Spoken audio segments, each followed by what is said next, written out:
Welcome to the stream, everybody. I'm so sorry this took so long to get together. I feel like this game is literally cursed. But that's okay. We're going to play it today. My goal today is to get through a complete run through of the game. So, for anybody who hasn't played this before, just basically, I'm going to try to get through, like I said, one complete run through. Yeah, let me just give you 1 second to get a couple things set up, and then we should be good to go. I don't actually know if there's anybody here yet. So let me just give them a minute anyway.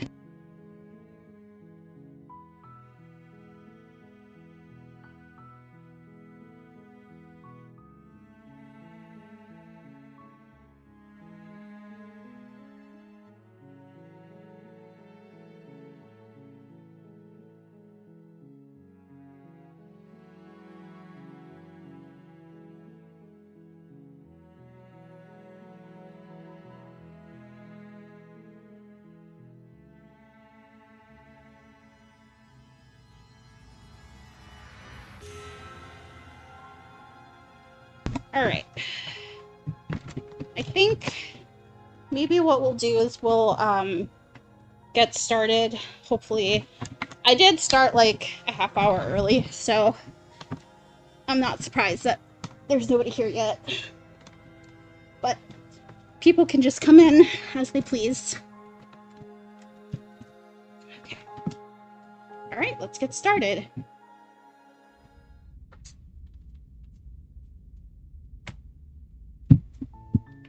You're on a path in the woods, and at the end of that path is a cabin. And in the basement of that cabin is a princess. Oh, I like how it follows your cursor. You're here to slay her. If you don't, it will be the end of the world.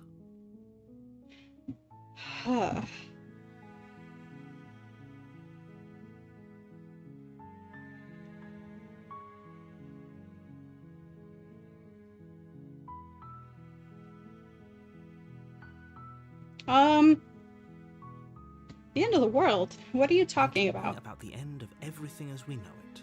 No more birds, no more trees, and perhaps most problematically of all, no more people. You have to put an end to her.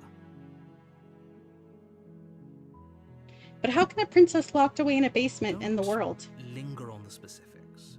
You have a job to do here. Just get in there and do what needs to be done. We're all counting on you. Do you have any evidence to back this up? Look, you're already on the path that leads to the cabin. Why would you be here if it weren't to complete a very important task? You've made it this far, you might as well reach the end of your journey. Have you considered that maybe the only reason she's going to end the world is because she's locked up? While I appreciate the mental exercise, we are running up against a bit of a ticking clock. Nevertheless, let me assure you, the princess is locked up because she's dangerous. She is not dangerous because she's locked up. And before you decide to waste even more of our time by asking how I know that, let me suggest a more pragmatic lens through which to view this situation. Hey, Eliori! Causality doesn't matter here, because the end result is the same no matter what led us up to this point. If the princess leaves the cabin, the world will end, and there is no changing that. It's no use arguing semantics over a metaphorical chicken or egg, because the egg is hatched and it's about to ruin everything. Unless, of course, you do your job and slay her.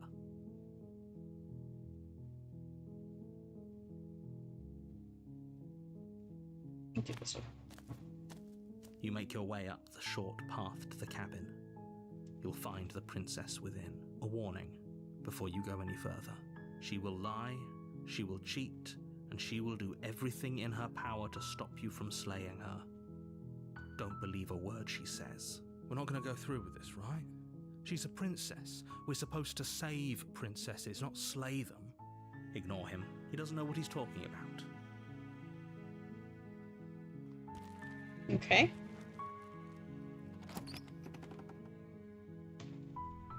The interior of the cabin is almost entirely bare. The air is stale and musty, and the floor and walls are painted in a fine layer of dust. The only furniture of note is a plain wooden table. Perched on that table is a pristine blade. Yeah, we're just gonna go through a complete run through the game. I'm not gonna get 131 achievements today. But that could be a cool, like, goal for a future stream. Blade is your implement. You'll need it if you want to do this right.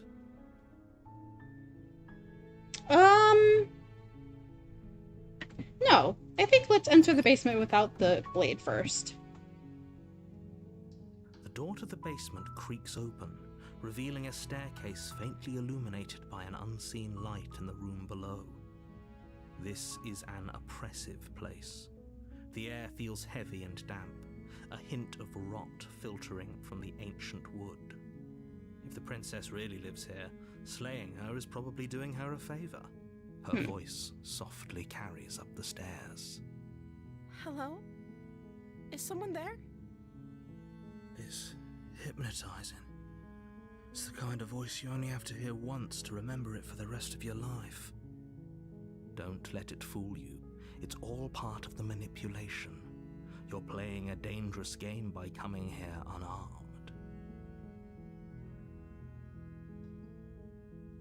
Hey, Kage, no problem. Tell Hana I said thank you. Hey, I think I'm here to slay you. You must have the wrong address. Great job. You've given away the element of surprise. Good luck, hero. It honestly is a beautiful game. I agree, Eliori. You walk down the stairs and lock eyes with the princess. There's a heavy chain around her wrist, binding her to the far wall of the basement. She's beautiful. How could someone like this be a threat to anyone?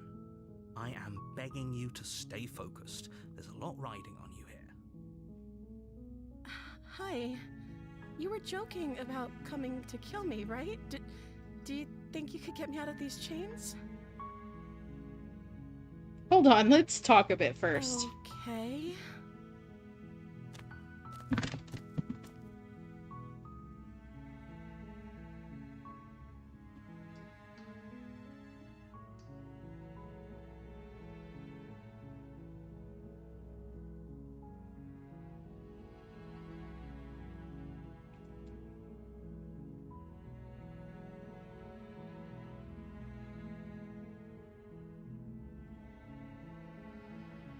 Let's see. What's your name? Oh. She pauses, carefully formulating her words before she responds. You can address me as Your Royal Highness. Or you can just call me Princess if Your Royal Highness is too formal. Is Princess her name or her title? What if it's both?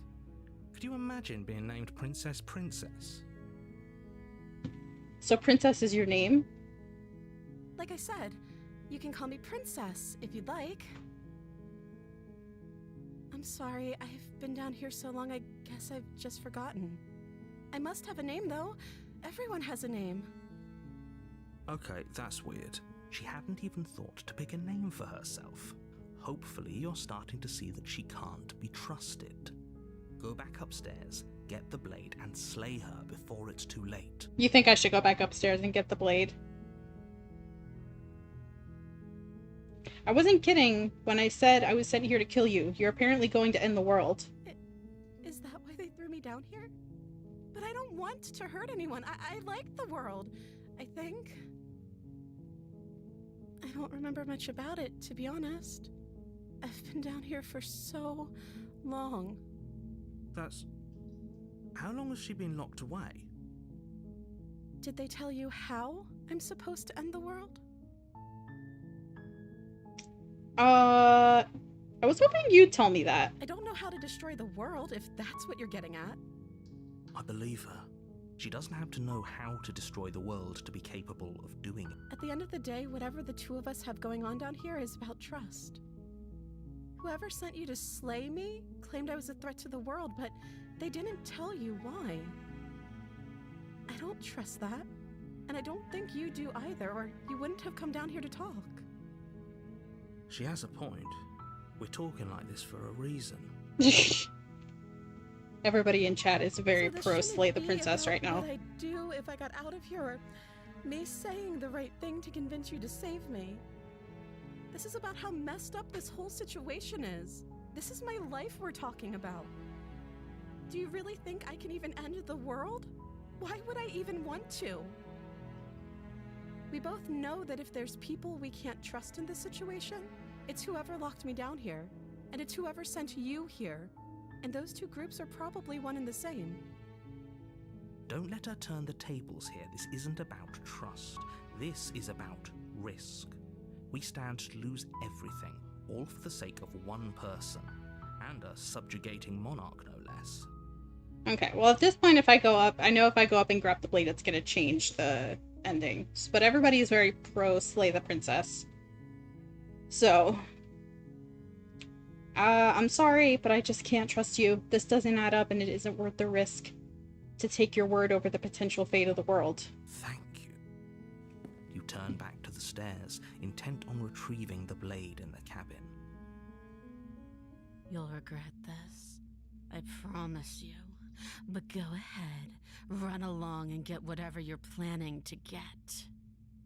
But you'd better hope that I don't slip these chains before you make it back down here. Slip these chains? She can't, right? She needed our help to get out of here. But do you hear the conviction in her voice? I don't think she's bluffing. She has to be bluffing, but hurry. You rush up to the first floor, grabbing the blade, both yours and the world's only possible salvation. Yeah, I'm definitely cooked. I like how, like, little details. I like how your mouse cursor changes when you're holding the blade. Okay. If we're sure about this decision, I'll support it. I suppose we have a world to save after all. You slowly creep down the basement stairs. It's quiet. Where the princess sat only a moment ago, there's only a severed arm, its cooling flesh still chained to the wall. And she is nowhere to be seen. Is it just me? Or did this room get a lot bigger? I don't know if turning around and running is an option at this point.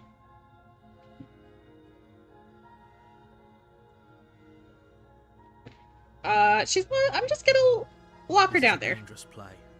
Who's to say she'll actually succumb to her wounds? She doesn't have a weapon, and she's missing an arm. You can finish this right here, right now.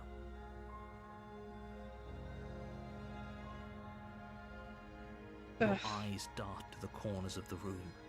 You don't see her. Where is she? As you step towards the severed limb, you hear the pattering of feet behind you, soft against the basement floor, then loud and desperate against the stairs. You turn to chase after the princess, but she's fast and has too much of a lead. She slams the door behind her before you can make it to the top of the stairs. The lock clicks into place. No! Thanks for letting me out. I'd return the favor, but I think we both know that I can't trust you to let me stay free. Well, you should understand. It just isn't worth the risk. With those parting words, the princess walks away, her quiet footsteps eventually fading as she leaves you and the cabin to rot. You're stuck here, alone. It can't just end like this, right? As much as I prefer for things to have gone differently, I can't deny the reality of what's happened. I'm sorry, but it's over. You don't know how much time passes before the end, but eventually it comes. The world ends, and you end with it.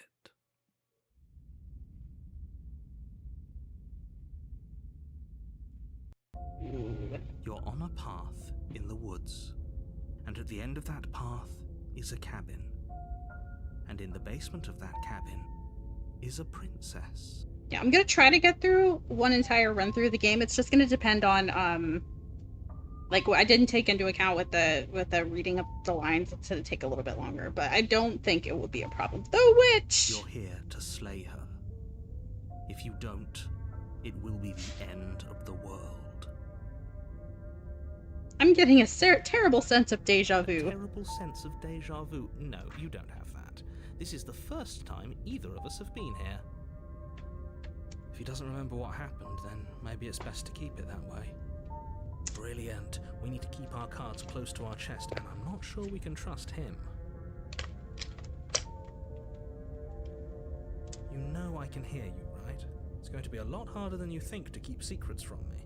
Did I say I'm not sure we can trust him? Slip of the tongue, bit of the old brain fog. I meant to say that we should probably head over to the cabin and slay that princess. We already know we can't trust her, so let's get on with the show. Let's just go to the cabin. A warning before you go any further. She will lie, she will cheat, and she will do everything in her power to stop you from slaying her. Don't believe a word she says. Don't worry. You can trust us to get the job done.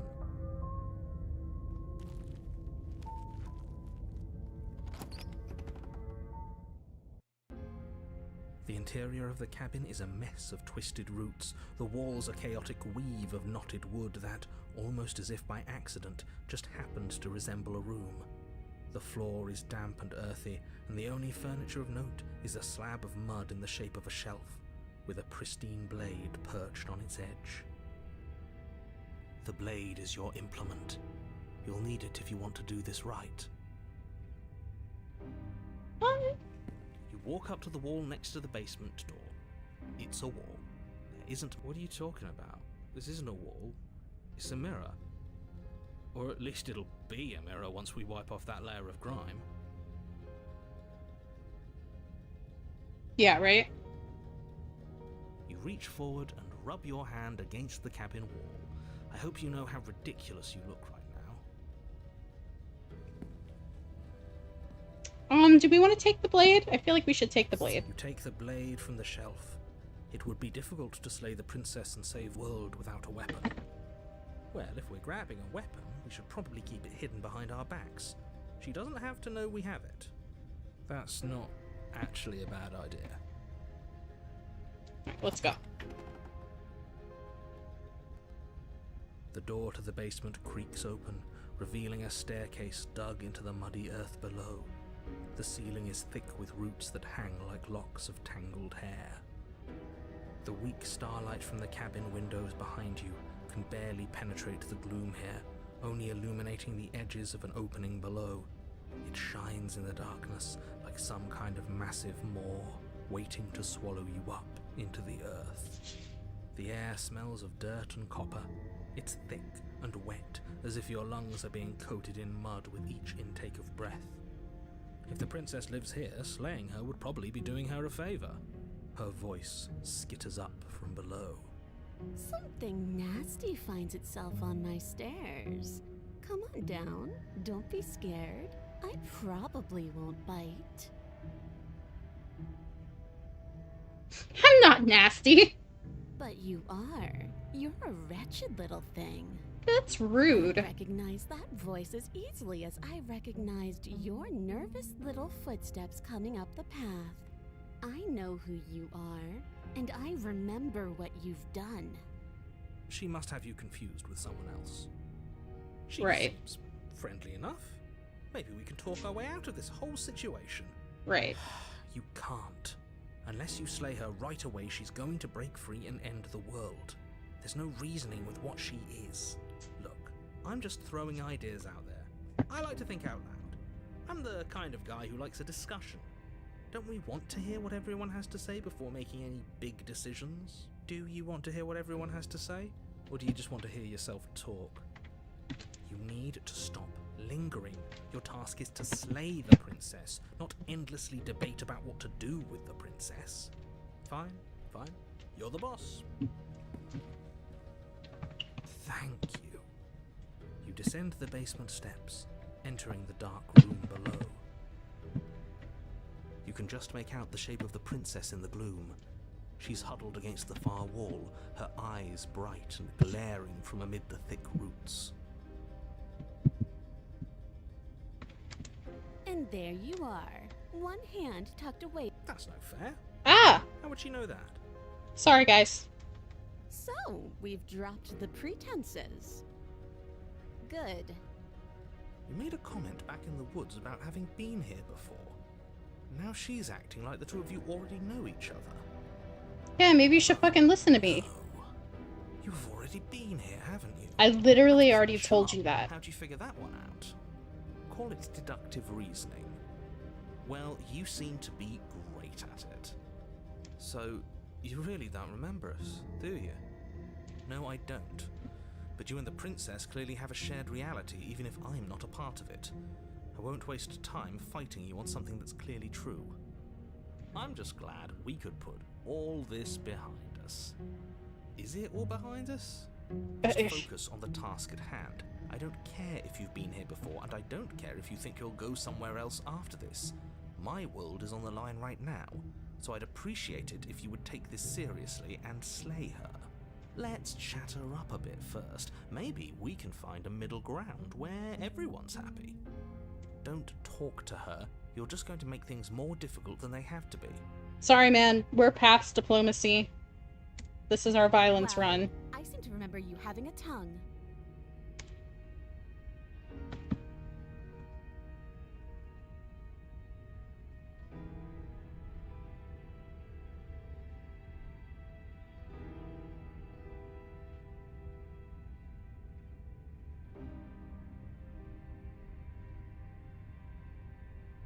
That's an interesting one.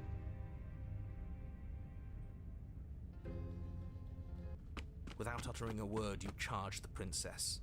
So much for finding an easy way out. I can't believe you're making us work for it. Better a violent fool than a plotting coward. Better for me, at least. As you close the distance, readying your strike, the princess's chain falls from her wrist. Oh boy!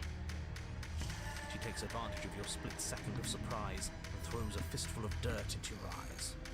She could have gotten out of those the whole time. That sneaky little woman after my own heart, really. It's a shame we're playing opposite teams. Is that loud for anybody? I feel like this is really loud.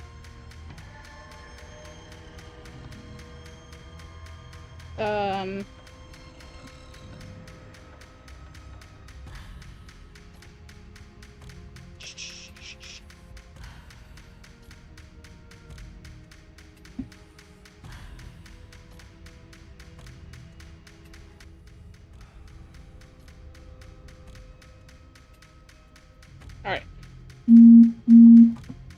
This is why you couldn't just abandon her here. Left to her own devices, she would always find a way out. Now stop her. I love how it, like, subtly follows your cursor. You must have known I would be ready for you. Deep in your heart, you know the same things about me I know about you. We're both so very awful. As you brush the silt from your eyes, the princess tackles you, flattening you against the dirt floor. We were always going to Okay, kill good. each other here, weren't we? I can't trust you, and you can't trust me, and those doubts spin and spin and spin into hate. She buries her teeth deep into your chest, tearing at... Right, she's distracted. Stab her in the back. In for a penny, right? Why not? As the princess rips meat from bone, you plunge your weapon into her unprotected back. Shit. Ha, you bastard! Even face to face, you find a way to stab me in the back. I know you, and you're hideous, absolutely wretched, just like me. Maybe we are the same. So what? Throw her off us. Kick her in the shins. We don't have to fight so dirty. Of course we do. Fighting clean won't help us win. It takes a wretch to know a wretch, and we're all at the bottom of the barrel here. There's no point in pretending otherwise. Are we? At the bottom of the barrel. We've got dirt in our eyes and a chunk of us chewed out. If that's not the bottom of the barrel, what is? No arguments here. You're doing great. Keep playing dirty if that's what it takes. But if we win, we won't be at the bottom anymore. We'll have climbed a little higher. And once we start climbing, well, who knows where we'll stop? You'll stop right here if you keep daydreaming. Don't let yourself get distracted thinking about what comes after. None of us ever said we stopped fighting. What a low and vicious fight it is. Eyes gouged, skin scratched bloody, hair ripped and nails broken. Every rule there ever was in the book of honourable combat, both you and the princess have broken a dozen times over. That's nice and all, but are we winning? Nobody's winning. I thought playing dirty was supposed to give you the upper hand, but I suppose that doesn't work if you both sink to the same lows. Still, at least you're not losing. The princess cackles maniacally as the battle continues. But behind her cackle, you hear the low groan of warping wood. Sorry I'm not talking as much in this game, guys, but there's a lot of narration, Wait, so... what's going on? We're establishing a newer, better packing order. No, the groaning thing. Why is the wood making noise? Who cares about the groan? It's just a sound. Things make sounds all the time. I care about the groan. Doesn't that mean something bad is happening? Oh, yes, well, I'm afraid that's the sound of the basement getting smaller. Oh, you know, like it does. You hear that, you pathetic wretch? Those are the roots of the wild, and they're coming to choke the breath from your lungs and squeeze the life out of you. Excuse me, what? You and the princess disengage for a brief moment, just long enough to get your bearings. Behind you, the basement door has been sealed over, thick roots barring your only exit from the dirt pit. And slowly, but very perceptibly, the roots are closing in on you both. That's right. They're coming for you. And they won't stop until there's nothing left down here but them. That sounds bad.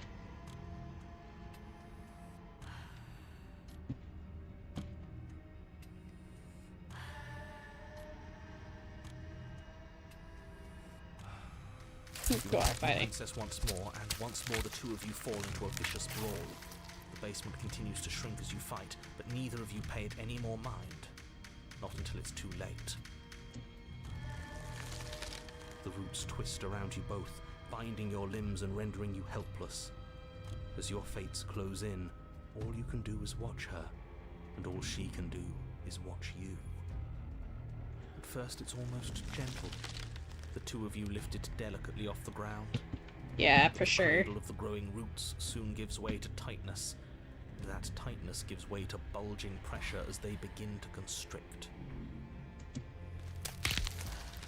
The sound of creaking wood is drowned out by the snaps and pops of your bones, pain flooding your senses as you feel your skin deform, being shaped unnaturally by the living basement.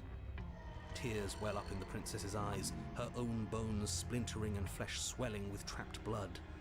But still she smiles through it all. I can't wait to do this again. You wretched little thing. I hate you, but I wouldn't have it any other way. The pressure is unbearable. You can't breathe, your vision swimming with red, your head pounding as everything tightens. And then you pop. Everything goes dark. And you die. Pop.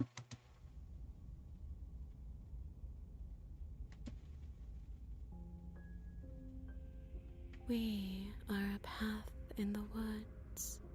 We have no beginning, and we have no end.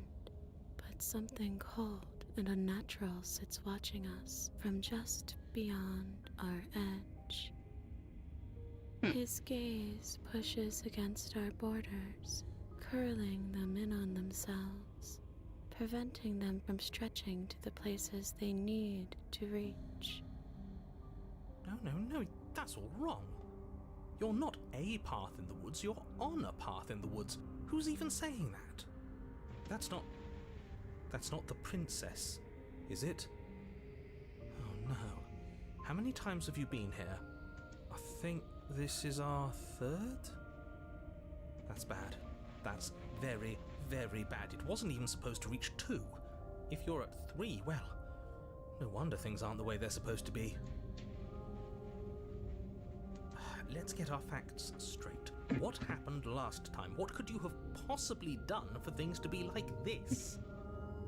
The thing that sits beyond our edge speaks his logic into us.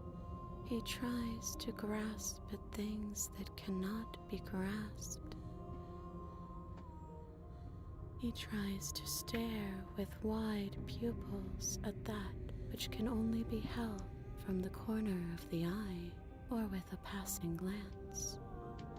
Shut up. The rest of you, talk. What happened? What did you do? I don't know, man. There's no reason to keep secrets. Someone decided to go in guns blazing last time, and that someone got us killed. Okay. And what should we have done? Let you draw things out with all that conniving? Everyone knows a straight fight is best. It's honest. There's no need to bicker about it. I wasn't trying to start anything. I don't mind what happened to us. I kind of like it now that we aren't actively being crushed. Yeah. Oh. Now that you mention it, this isn't so bad. I'm trying not to die. It's not like the fight is what killed us anyway. It was the cabin. No point worrying about who charged who when that place ground us all into paste in the end. The princess included. It was a fitting end. I'm sorry if it hurt, but doesn't this make it all seem so small?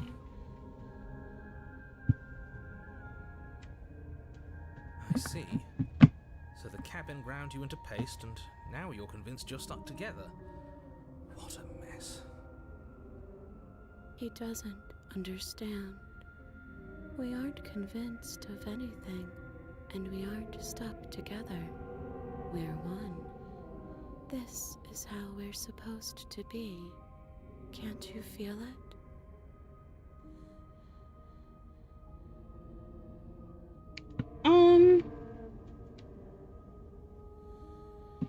There are a lot of options in this game, too.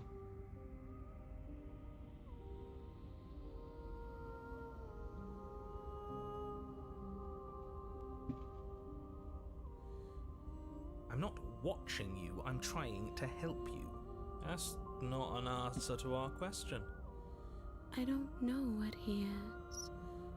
I only know that he is something other, and that he wishes for you and I to tear ourselves apart. I do want that, but only because it's in your best interests. It's in everyone's best interests. You won't be able to slay her unless you remove yourself from her. Interesting. He wants us to kill each other. Yeah. That's kind of been... I don't. I want you to kill her.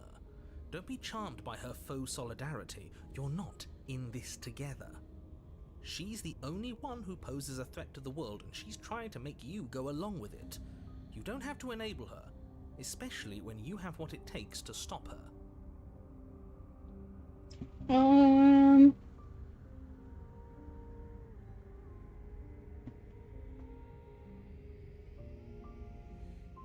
Why are you being nice to me? Don't you hate me?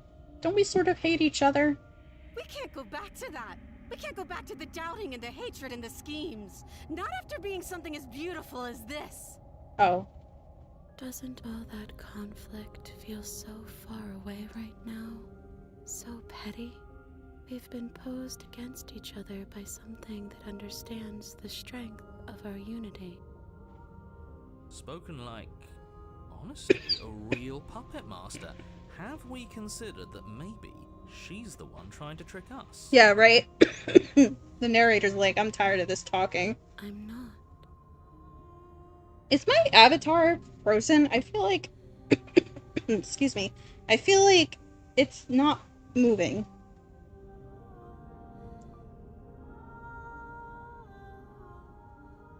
Yeah, it's definitely frozen. I don't know what to do about that.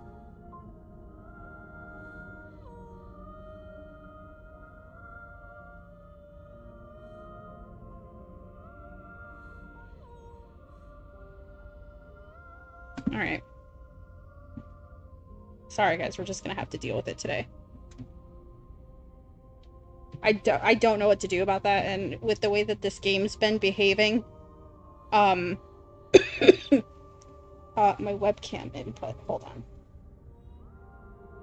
2-minute break, guys.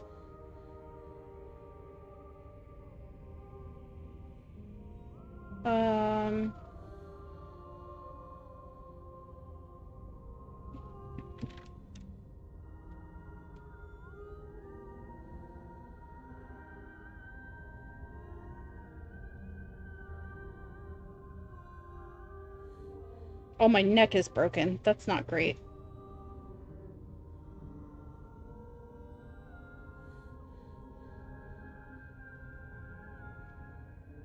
General settings? I'm trying to find the thing that Kage told me to look at. Hold on, guys. It's not like a huge deal. Like, this game's been giving me so much trouble. I think, like, if it's a choice between just playing the game and having, you know...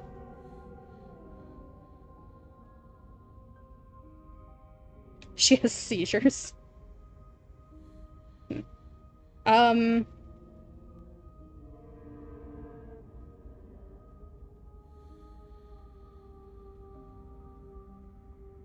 Is it working?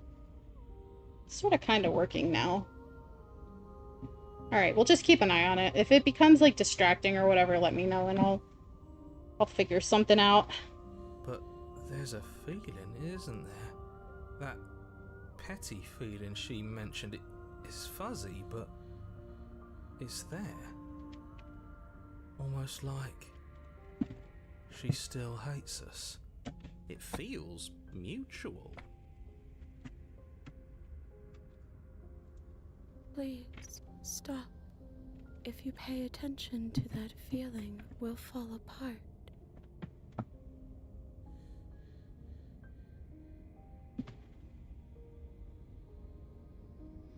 Don't look at it! She's trying to turn you away from the truth. There's something she doesn't want you to see.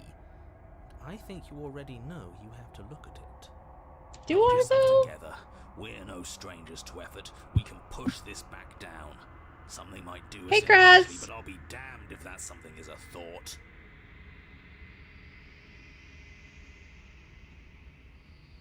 Yeah, everything's working except my avatar. She might spaz out a little bit throughout the stream, so we're just working with it.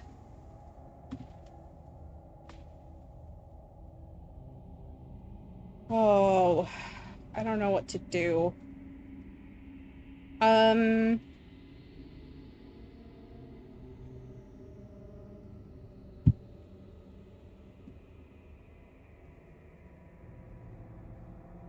Nice, nice, Kage. No, bury you it. can't bury that feeling. You can't hide from your past. The past doesn't have to exist. Our freedom is within us. We just have to find it.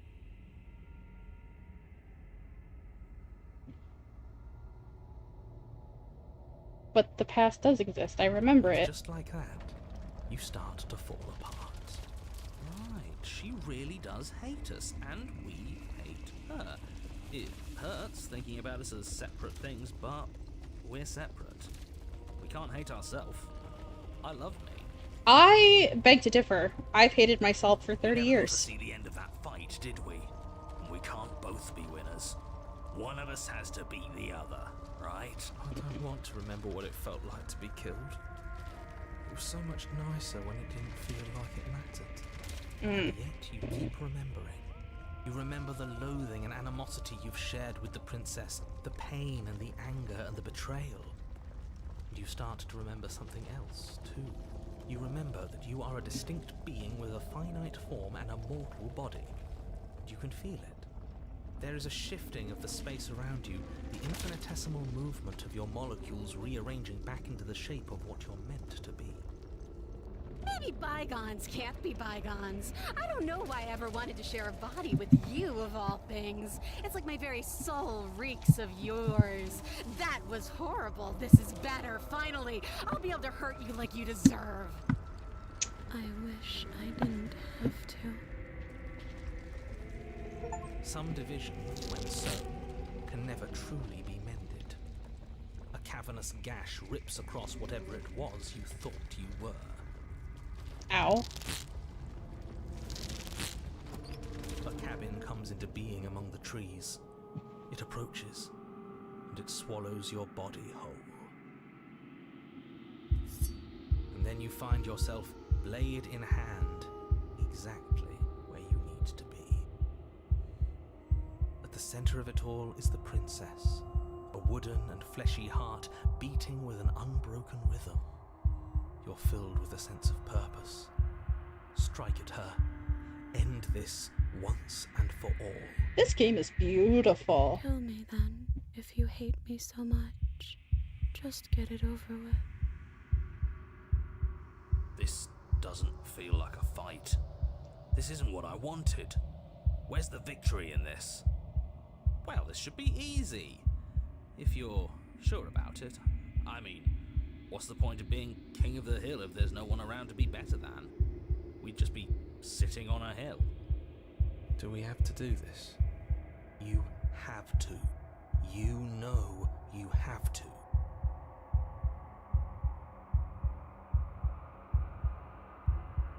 What do I want to do, guys? Do I want to cut her free, or do I want to slay her?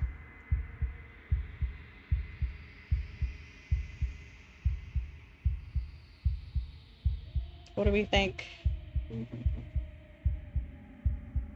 Maybe that would be a fun thing to do. I'll just make, I mean, that would take more than one stream for sure, but I'll just make polls every time there's a big decision.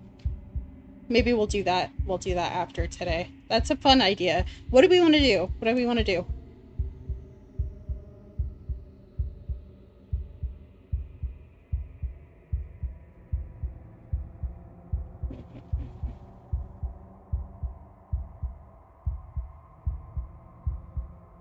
What do we think?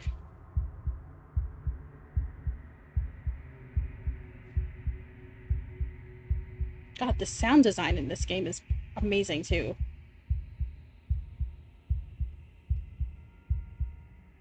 This has been kind of like our violence run. Do we want to slay her, or...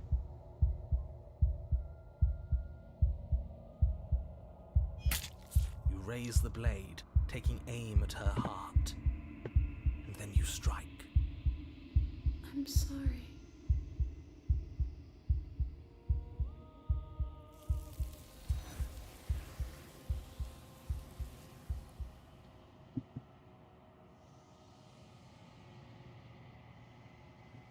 But you never see her die. Something has taken her away, and it's left something else in her place.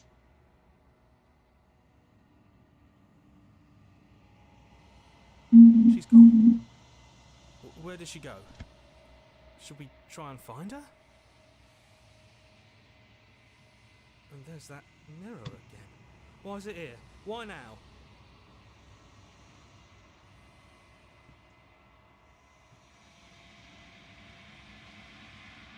The narrator is gone. Does that mean the world ended? The world didn't end. We're still here. Come on. We just need to keep going. We're top of the pecking order now. Right, boys? I'm begging you, don't do this. The mirror never scared you It's before. different now. It feels, I don't know, final. Screw the mirror. We just need to find the princess. If they think it's bad, I'm with them. You approach the mirror. Silence as you reach forward. They're gone, but the mirror remains. It's time for you to see what's in it. It's you. You are alone in a place that is empty. It is quiet here. Proceed to the cabin. You are at the cabin. Something finds me in the long quiet and brings me the gift of a fragile vessel.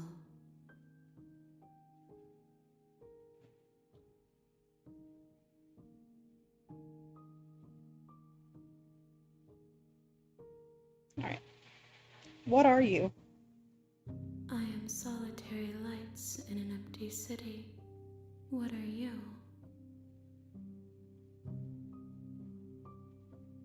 I don't know what I am. I think that you are like me. We are oceans, reduced to shallow creeks.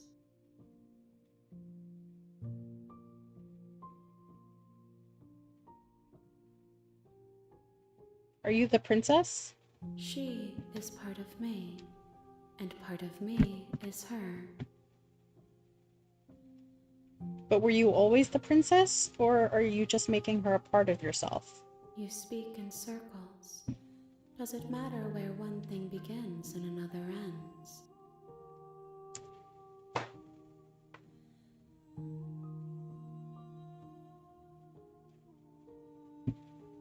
You got it, Kraz. Are you what sent me to slay the princess? Are you what trapped me here? I have only just now stirred to consciousness. I could not have trapped you here, and I too yearn to be free.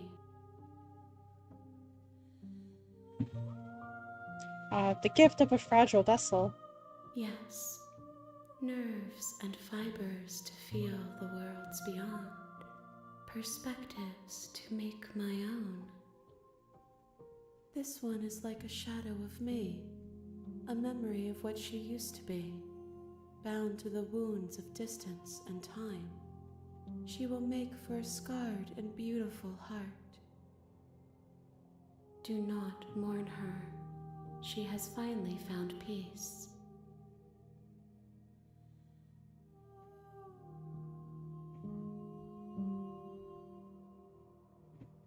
What happens now?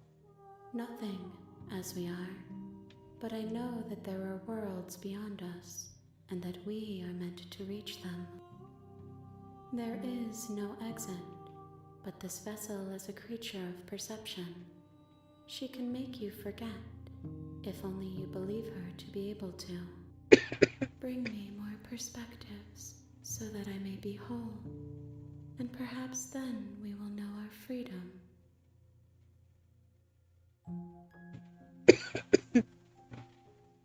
Let's see. How much will I forget? Everything, until we meet again. Aren't you scared that I'll find a way to kill you? I have not lived. I am not afraid to die.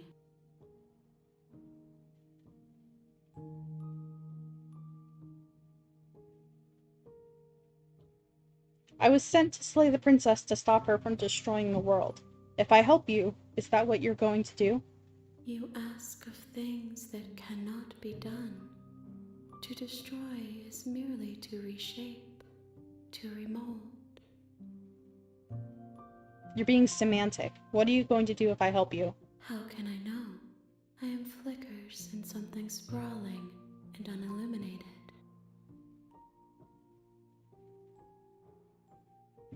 Alright. She asks that I tell you to remember her. You won't. Everything goes dark and you die.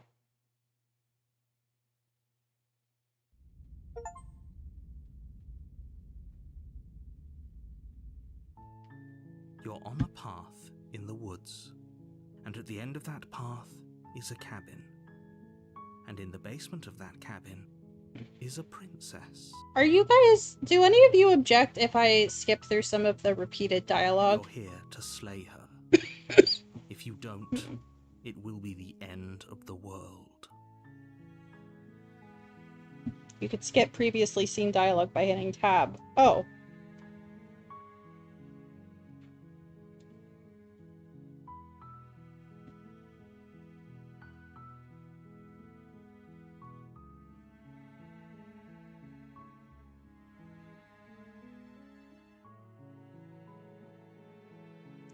Have you considered that maybe I'm okay with the world Of course I ending? haven't. Why would I even consider that?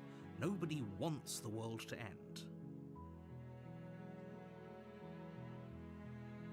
I mean, maybe some people do, like nihilists, or very, very evil people, but surely you're not one of those, right? I don't know, I'm pretty nihilistic.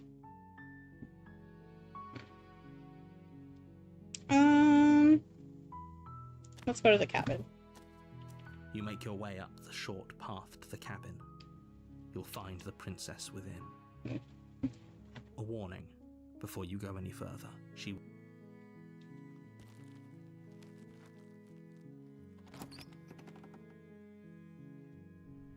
The interior...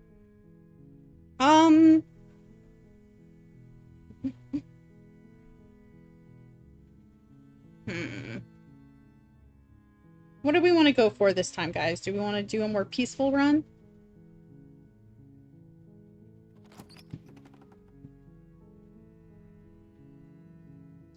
The door to...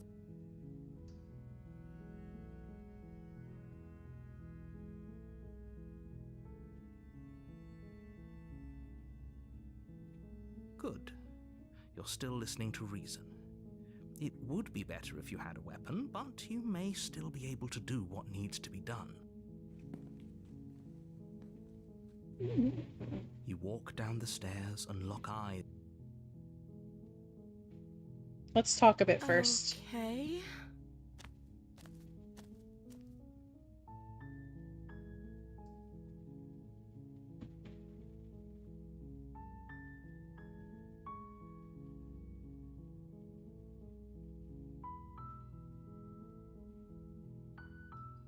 What are you going to do if I let you out of here? The princess hesitates. She doesn't know.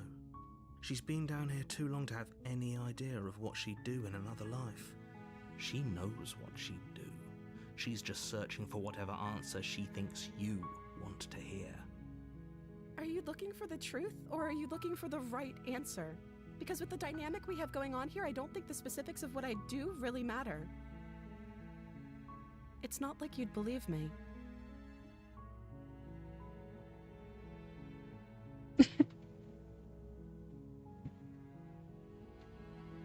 I don't see what that has to do with anything. This is the only time this is ever going to happen, but I agree with the princess. That's hardly relevant. Okay, but actually, what has she been eating? She has to eat, right?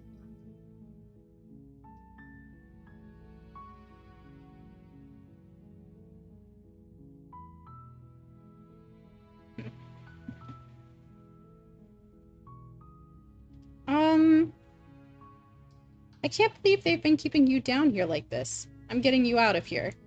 You're only making this more difficult. Thank you. Thank you. You're making a huge mistake. No, you're doing the right thing.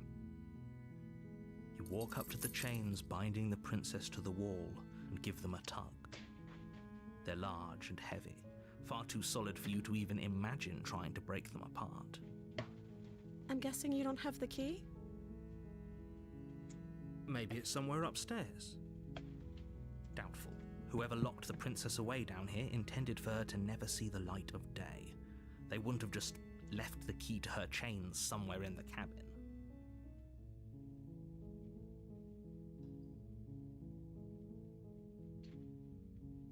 And if there isn't a key, do you have any other ideas? Maybe there's some way to break the chains?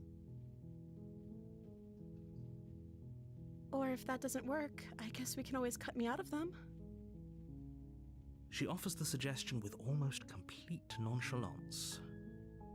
If we were stuck down here long enough, I'm sure we'd be nonchalant about cutting our way out if it meant we could finally be free. I promise we'll do another violent run next, Kraz. You attempt to make your way out of the basement, but the door at the top of the stairs slams shut. You hear the click of a lock sliding into place. Is someone else here? Hey, let me out of here! Shouts and pleas are met with silence. I'll repeat myself once again. You're here to slay the princess, and you won't leave until the task is done. Let's go back. You make your way to the bottom of the stairs. This would have been so much easier if you'd just taken the blade like you were supposed to. Easier for whom? Easier for everyone. Look at the mess you're in. I heard the door slam. They locked you down here too, didn't they? There's a slight panic rising in the princess's voice. If I could just get out of these chains, I know we could force our way out of here together. She barely hesitates before raising her arm to her mouth, her teeth tearing through her limb with the determination of a trapped wolf. As she rips her flesh from her bone, a sound comes from behind you, the clang of bouncing metal. It's the blade from upstairs. You're not sure how it made its way down here, but if there's a time to strike, it's now. Or we could use it to free her. You won't like what happens if you do that. Let's save the princess. Fine. Against your better judgment, you place the blade against the ragged, self-inflicted wound on the princess's arm, just above the unyielding chain binding her to this place. You cut into her flesh. The blade is sharp, and it takes little effort to crack through the bone of her arm. Her limb falls to the ground, and the heavy chains follow suit. She didn't so much as utter a sound through the whole ordeal. No, she didn't. She smiles softly as her gaze meets yours, blood from her wounded arm dripping rhythmically to the ground. How is she still smiling after everything? It's like she isn't even bothered by what just happened. Thank you. Now let's get out of here. No, we won't have any of that. The stakes are too high. You can't just let her escape into the world. No, I can't just let her escape into the world. As the princess approaches the bottom stair, your body steps forward and raises the blade. Ah, Wait, shit. this isn't fair. You can't just do that. Watch me. What are you doing?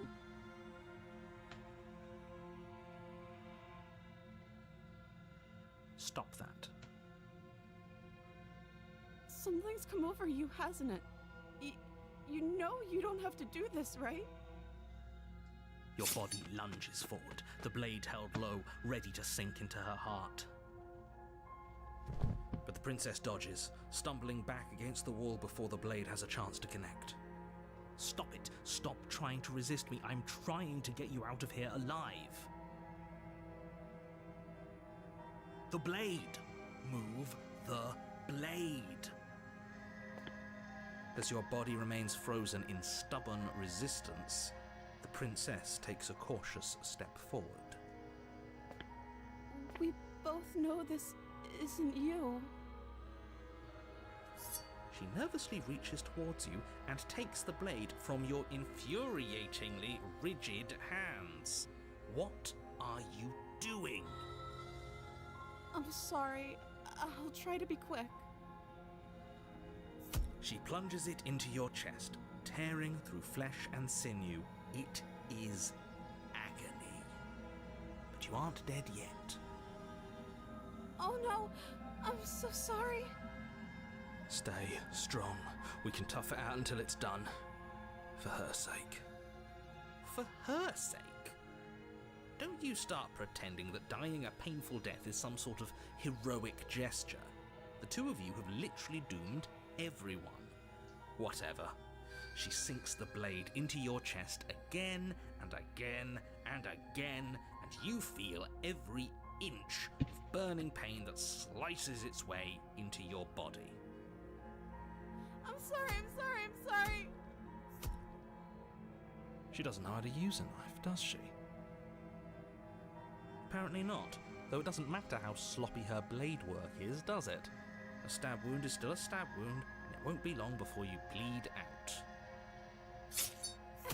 I'm so sorry.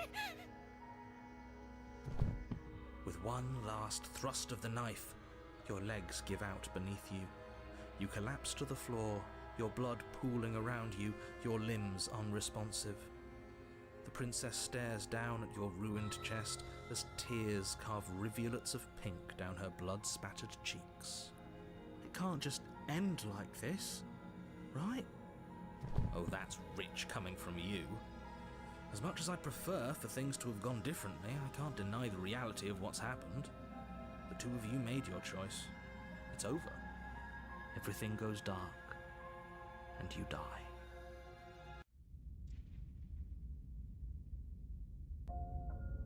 You're on a path in the woods, and at the end of that path is a cabin. And in the basement, you're here to slay her.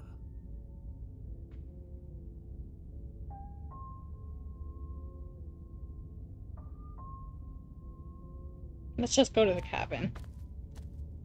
Oh, she will lie. If only... Excuse me? Forget he said anything. But he is a villain. He made our beloved brutally take our life last time. He's trying to keep us apart, but he won't be able to withstand the power of our love. Last time? What are you talking about? I think he just likes to hear the sound of his own voice. Let's try to ignore him. I do, but I also speak from the heart. My passions are too great to be stifled. They must be expressed. Sure, yeah, your passions are strong and all, but not everyone needs to hear them. Some things are better kept quiet. Don't pay their bickering any mind. Focus on the task ahead.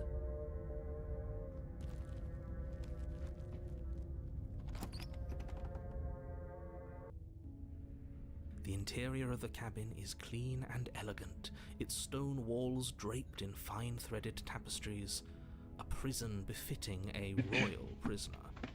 The only furniture of note is an ornate wooden table with a pristine blade perched on its edge. The blade is your implement. You'll need it if you want to do this right.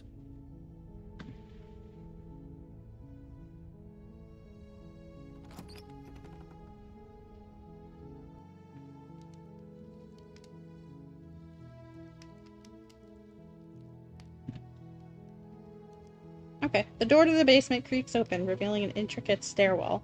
Gold-trimmed carpet glimmers on the light of the torches positioned along the wall. The basement almost seems welcoming in the dim firelight. But it's still a stone basement. If the princess lives here, slaying her is probably doing her a favor.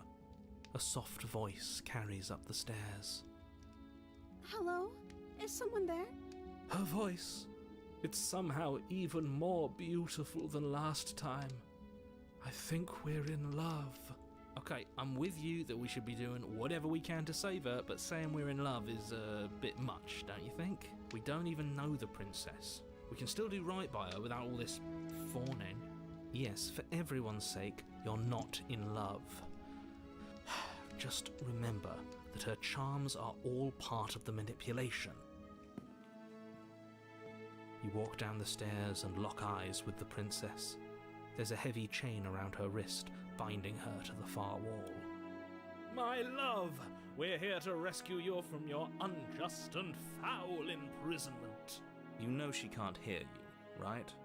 She may not be able to hear my words, but surely she can hear my spirit. Oh, your spirit's plenty loud, all right. It's you, my dashing hero. I was so worried you wouldn't come back. Oh, Did you hear that? She said we're dashing. And she called us a hero. Flattery really goes a long way with the two of you, doesn't it? Waiting for you to come back. You've been here before, haven't you? That's right, villain, and you killed us. Well, she killed us. Only because he made us try and kill her. It was self-defense. Our beloved's hands remain unstained by cruelty. And you've died before. So an entire world has been damned to oblivion. I'd really hoped I'd be the first, but what's done is done. What matters is you have a chance to do it right this time. hey. We damned a whole world. But everything reset. Nothing resets, you're just somewhere else. And you can't keep hopping between worlds forever. Especially not without leaving a trail of incomprehensible devastation behind you. This is horrible.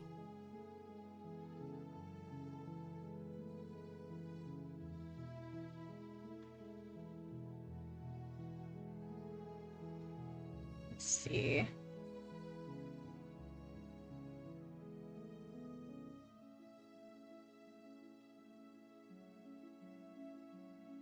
I'm sorry about what happened last time. The narrator who sent me here to kill you took over my body.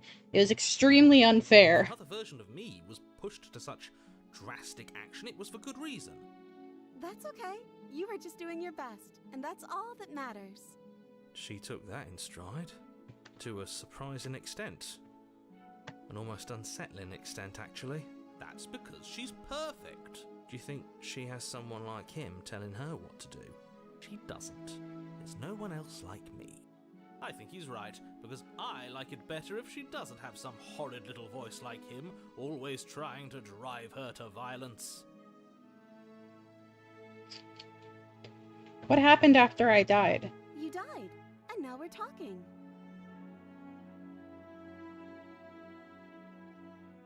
But before we started talking, did the world end? Did you end the world? I don't know.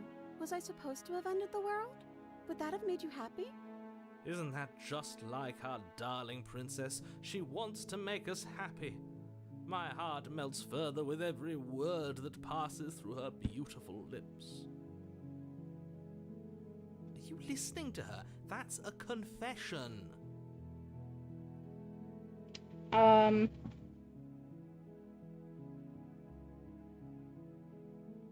don't want the world to end. Then I didn't end the world. See? She didn't confess anything. She is innocence itself. I'm not so sure.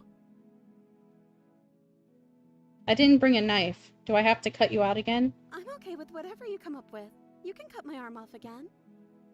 We won't be laying a finger on her perfect wrists, and indeed, we won't even have to. Do you see how dainty her hands are? We'll be able to slip her right out with no harm done. What? No, she's a prisoner here. You can't just slip her hand through the chains. Why are you two arguing over the logistics of slipping her hand out of her shackles? She just said she'd be okay with any idea we came up with. Am I the only one here who thinks that's weird? She didn't care last time. Why should she care this time? That's our stoic, smiling angel. No, you're right. It's extremely bizarre behaviour and further evidence that she's a monster who's not to be trusted. So go ahead and slay her. It is kind of weird. No, I can't let you do that. If you take another step towards the princess, I'll... You'll what? Take over our body and force us to try and kill her? I would if you had a weapon. Not on my watch, villain. My passions contain titanic depths, and if you try anything that might harm our dearest, I will end our life without a second thought.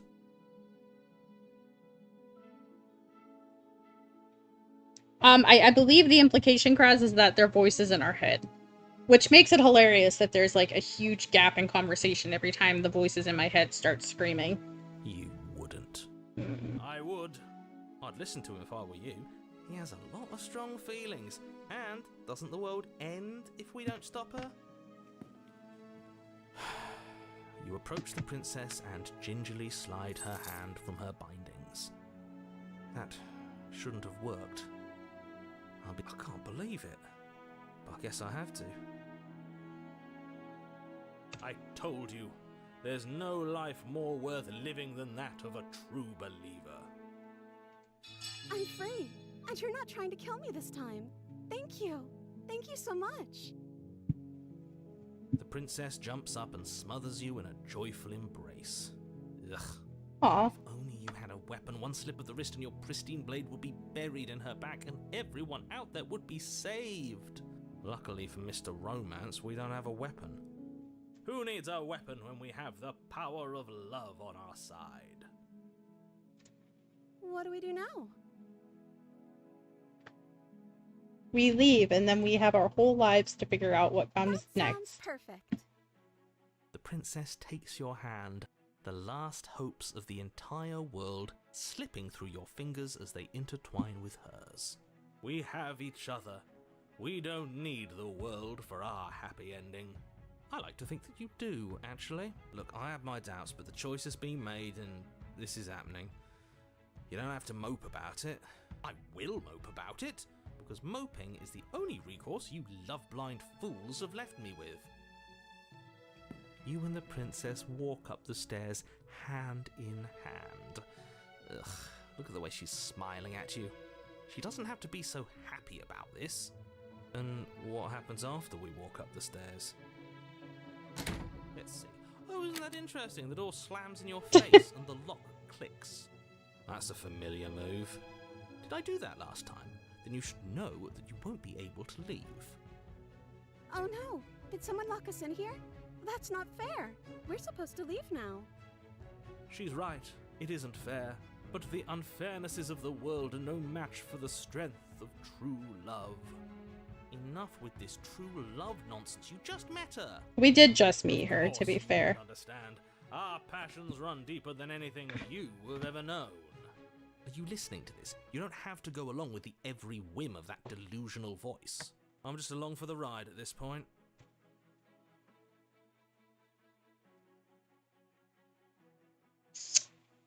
Do you think you can open it?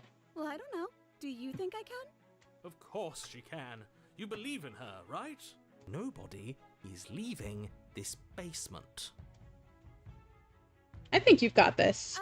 Okay, let me try.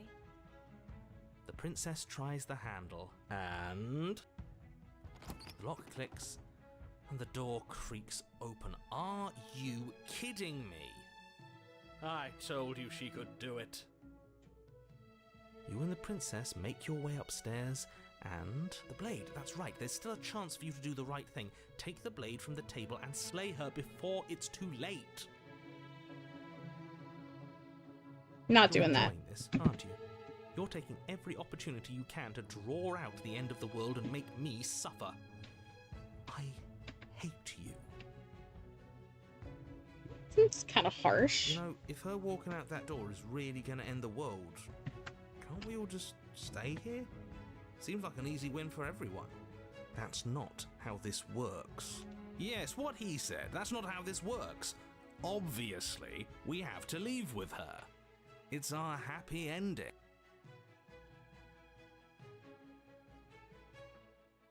Just ignore them. That's the way out. We're going to leave together, just like you wanted. Yes, I suppose you are going to do that, aren't you? You cross the room, opening the door to the cabin, and then you step outside. Our happy ending at last. We did it. What should we do now? Where did everything go? Where did he go? Oh, is he gone? I hadn't noticed. I was too busy staring deep into our beloved's eyes. I agree, the narrator is very I'm funny. cold. Is being happy supposed to be so cold? Aww. Cold. Quick, our feathers. Pluck them all and weave her a coat worthy of a princess.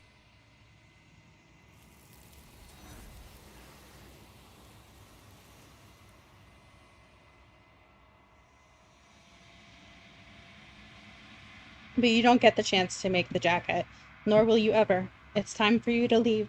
Memory returns. Where did she go? Should we try and find her? And is that a mirror? Why is it here? Why now?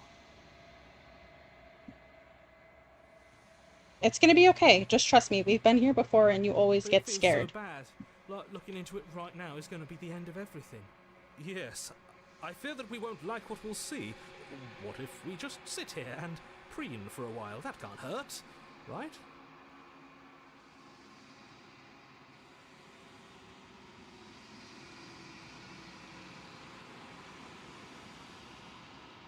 You approach the I mirror. don't like that silence. The voices feel small, distant as you approach.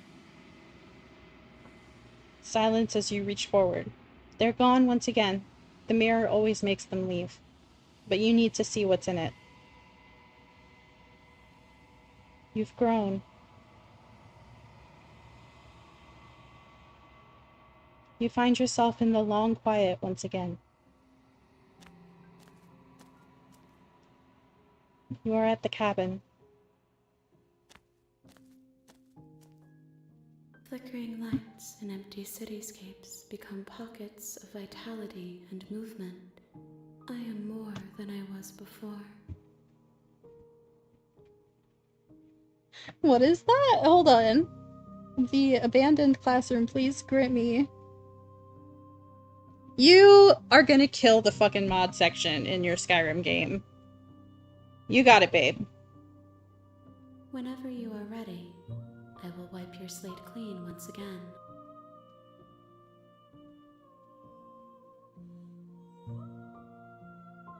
Mm.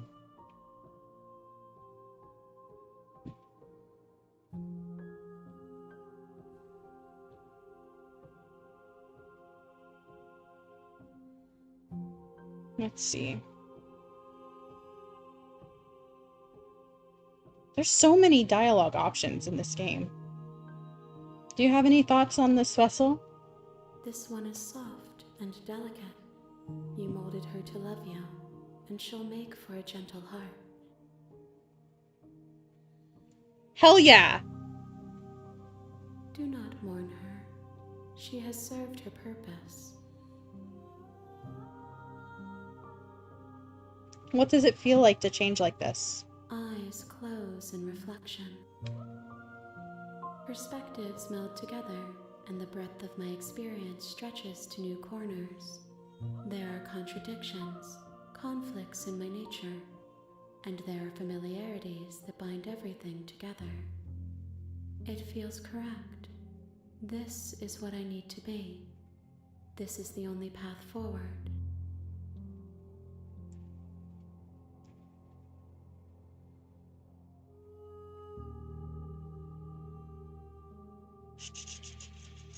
Where is...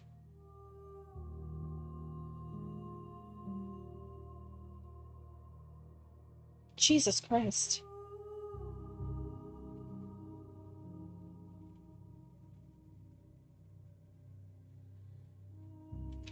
And what if I don't want to bring you any more vessels? What if I just wait here forever?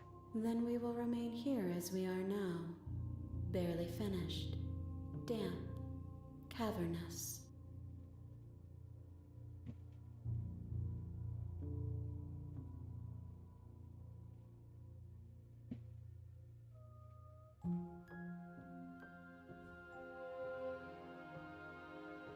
What do you want me to bring you next time? Gifts aren't what someone tells you to bring them. Do not worry. There are no wrong answers. And every perspective illuminates my shadows and shares new secrets. Apparently.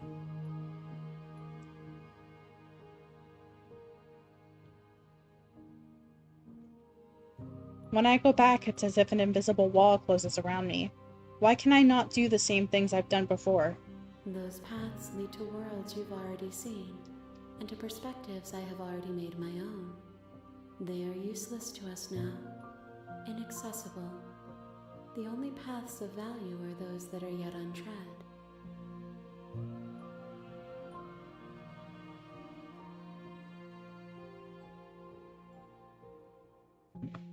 I'm ready to go back. I await your return, but it will give me time to reflect on what I am. We will meet again.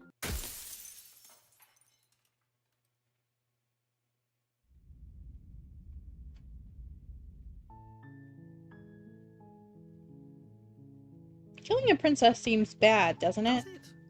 Are you a monarchist? Is slaying a princess that much worse than slaying a fisherman or a miller or a seamstress? If anything, slaying a princess is much better than slaying a seamstress. Seamstresses contribute something of value to society. Can't someone else do this? Unfortunately, you're the only one who can pull this off. I don't make the rules. I wish I did, but I don't.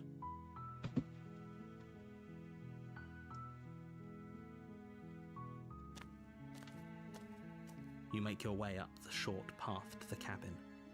You'll find the princess within.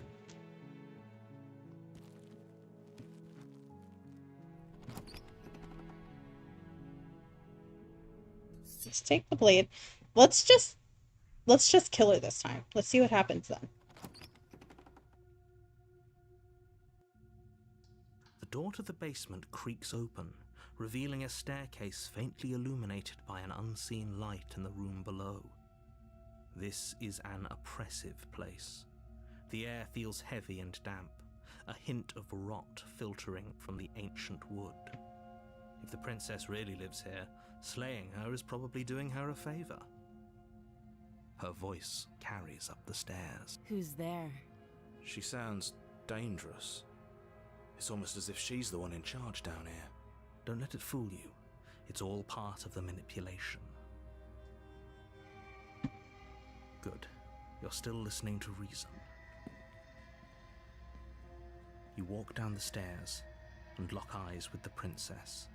There's a heavy chain around her wrist, binding her to the far wall of the basement. She's so coldly beautiful. Is she really a threat to the world? Focus on the task at hand. And there you are. Are you here to kill me or something? Let's just steal our nerves and step forward. You step forward, your grip on the blade tightening as you steel your resolve. Oh? No talking then? Fine. What even makes you think you can kill me? I'm probably chained up in this basement for a reason, right? And if that knife is the only weapon you have, you'll have to get close enough to use it. So, you should just drop it. Best not to risk finding out what I can do. She's unarmed.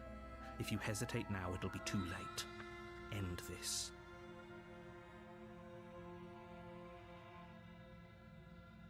Let's slay the princess. You lunge forward without a moment's hesitation. You feel flesh easily give way and look down to see your blade already sinking deep into her heart. Oh. This is it, isn't it? I'm almost embarrassed. I should have seen that coming. But I have to wonder, do you actually believe this was enough to kill me? It's like she's convinced she can't die. Yes, even as she lays there dying, she entirely believes herself to be alive and well. But it's over, isn't it? She stopped breathing moments ago, that arrogant look still plastered on her face. But is it over? Really over? Of course not. That was way too easy. Over. Don't get all worked up. We should make sure. What's the harm in checking for a pulse? I really don't think you should do that. And why shouldn't we? Is there something you're not telling us? I've told you everything that's happened with complete accuracy. The princess is dead. Your blade pierced her heart. There's no coming back from that.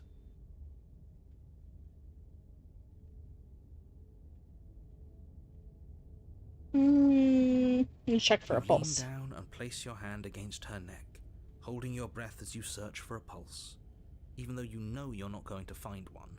We definitely won't if you keep talking. I'm sorry, do you want her to be alive? You just saved the entire world from annihilation. Why are you suddenly trying to call that into question?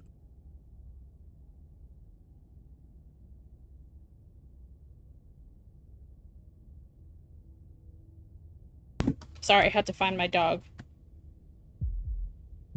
Wait, what was that? Uh-oh. You know what that was. That was the sound of a heartbeat, followed by another, and another. I guess I won't be dying alone after all. Something sharp digs into your side, the shock of it sending your nerves into a pained frenzy. Quick, let's get out of here. It's too late for that now. You collapse to the ground as the mortally wounded princess twists a blade of her own deeper between your ribs.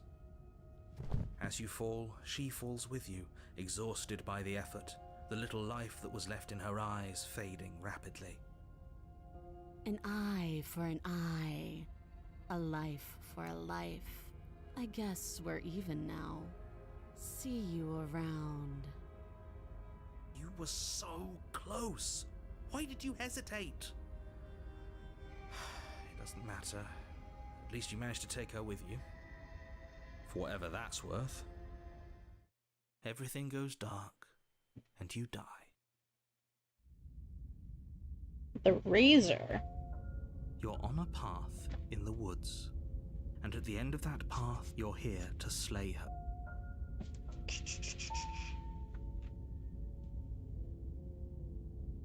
But I already slew the princess. Sure, she almost killed me, also killed me, but I definitely got her. Why am I here again? I can assure you that you didn't slay her, and that she didn't kill you.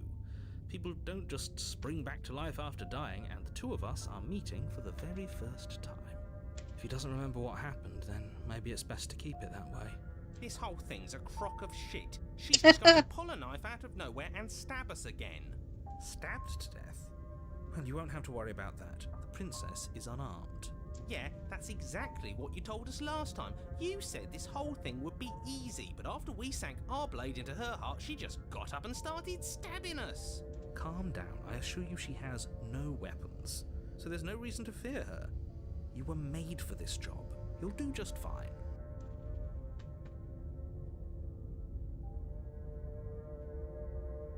Let's assume I'm telling the truth, and all of this really did already happen.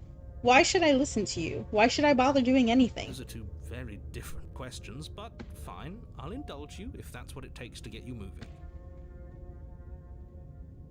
The same exact thing, Kraz. I like the idea. We'll do that. Let's say for a moment that this really is the second time you've met me, or at least a version of me. You died last time, which probably only happened because you didn't listen to me. We mostly listened to you. How are we supposed to know she'd spring back to life? If she sprung back to life in this hypothetical scenario, then clearly you didn't slay her. But congratulations, you've been given a chance to actually do this right. And I believe your other question was something along the lines of, oh, what's the point of doing anything? If you're asking that, it sounds to me like you're making the rather dangerous assumption that your actions last time around didn't have any consequences. What do you mean? Of course there weren't any consequences. We stabbed the princess stabbed us, and now everyone's right back to where they started. That sounds pretty consequence-free to me.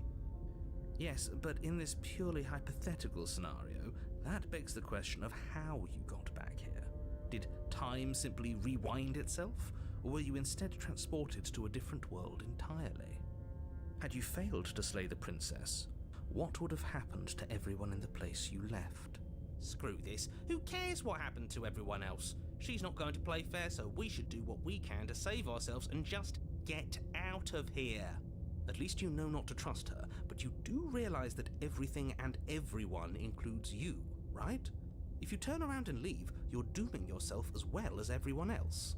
Yeah, I'm sorry I'm being so quiet, guys. I love this game too, Leori. I think it's a fantastic game. We were so close to finishing the job last time. She can't get the jump on us twice. If we're careful, we should be fine. That's the spirit. Just keep that stiff upper lip, and you'll save the world in no time at all. Let's go. A warning. She will lie. He couldn't be more on the money. But we're really doing this, aren't we? I'd say you're lost, but I'm stuck here with you. We know what to look out for this time. We know to be careful. Just stay focused and you'll be fine.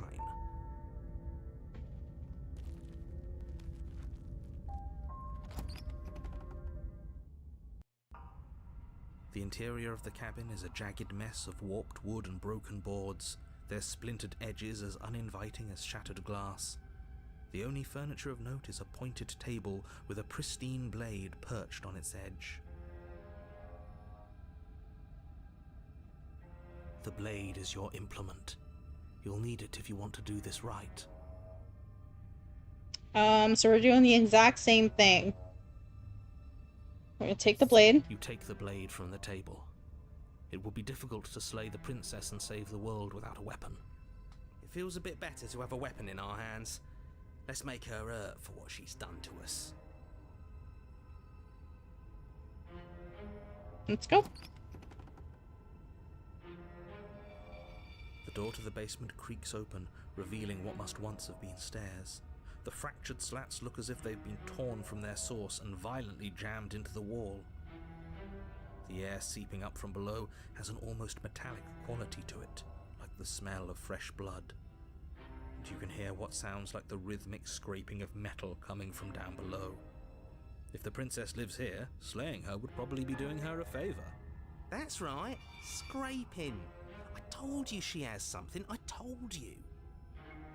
That sound could be anything. It's probably just her chains dragging across the floor. I am begging you to get out of your head. Her grating voice carries up the stairs. I hope you've come to rescue me. I've been stuck down here forever. Oh, that's an interesting effect on her voice. There is something so wrong with that voice. Yeah, she thinks she's better than us, like she doesn't even have to put on an act this time. As you descend the final step, the form of the princess comes into view, her sharp eyes following you from across the room. I wonder if she remembers us. Finally, somebody! Quick, get me out of these chains. We're not safe here. Come on now, we're not falling for that, are we? She's trying to trick us, but she can't hide that threatening edge to her voice. She just wants us to get close, to let our guard down. If she sounds threatening, it's because her mask is already slipping. She knows why you're here. You are armed, after all. What are you waiting for? You are here to rescue me, right?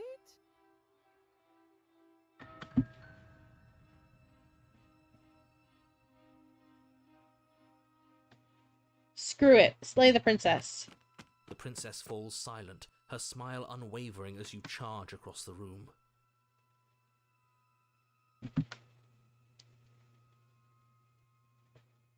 I'm glad your mods are working now. Okay, she hasn't pulled out a knife yet, and her hands are still behind her back. I think we can do this. I think we can win. We just have to strike now, but make sure you keep your eyes on those hands. I don't trust her for a second. But your focus is broken by the horrible sound of metal slicing through meat. Whose meat? Not ours, right? Hers at first, then yours. Hehe. How? What did she even hit us with? You stare down at your chest and at the long, thin blade she impaled you with. And then the red, angry slit along the flesh of her thigh, where the blade had been nestled just a moment ago. It's still lodged in her leg, emerging from her knee, hinging up and out of her body like some extra metallic limb. Oh. Bullshit. Absolute bullshit. You're going to die now. With a twist of anger and a painful squelch, she does just that. Everything goes dark, and you die. I gotta say, they have at least so far a few really funny moments, and I love it when you have a scary or a thriller game that can make you laugh. The arms race. You're on a path in the woods. No, fuck that. If we're gonna have to keep doing this over and over and over again, we're not starting in that goddamn woods every time. We're starting in the fucking cabin. You're what? The interior of the cabin is sharp, a constricting mess of curved and battered sheet metal pushing you towards... Wait, excuse me? What just happened? What did you just do? I feel dizzy. Oh ho ho ho! I guess I took us to the cabin, didn't I? Isn't that interesting? Who holds the cards now? The circle's getting smaller and smaller. Running isn't an option anymore. We have to fight. Good. It's better that way. Without a fight, no one can win, and if no one can win, then nothing has any meaning. Great, so obviously you've already been here. How? This is our third? No wonder things have fallen apart. You do realize that every time you fail, she escapes, and an entire world is damned to destruction, right? That can't be right, that's too much responsibility. Nah, impossibly high stakes make the fight so much better. Are we gonna do the same thing again? Let's just stay focused, shall we? The only furniture of note is a bent metal table, a pristine blade perched. We take it. Okay, sure, you take the blade before letting me finish telling you it's there. It would be difficult to slay the princess and save the world without a weapon. This feels right. We just have to keep our senses sharp. That's right, we've got to be able to win eventually. We will win eventually. Hell, we might even win now. That's a fighting spirit I like to see. You could all learn a thing or two from this one.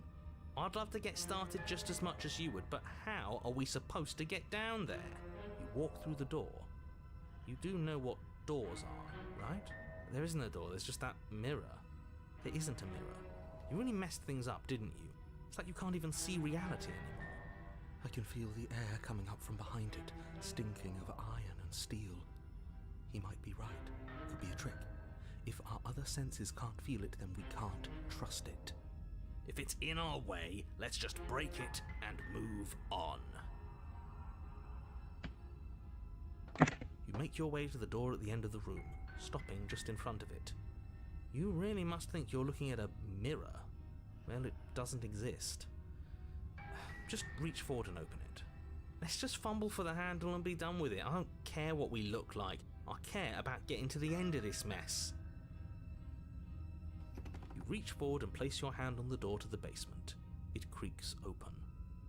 And the mirror's gone. How surprising. It was never there. Just an illusion. Let's just get to the princess already. I didn't care about the mirror before, and I care about it even less now. Guess it's time for us to see her again. Just stay focused and you'll be fine. You step forward, but you don't get a chance to linger on the basement stairs. They are smooth and flat and metallic, an unintentional and unfortunately slippery ramp that quickly sends you skittering to the bottom. Sorry guys, Eagle just got home. The dog is very excited.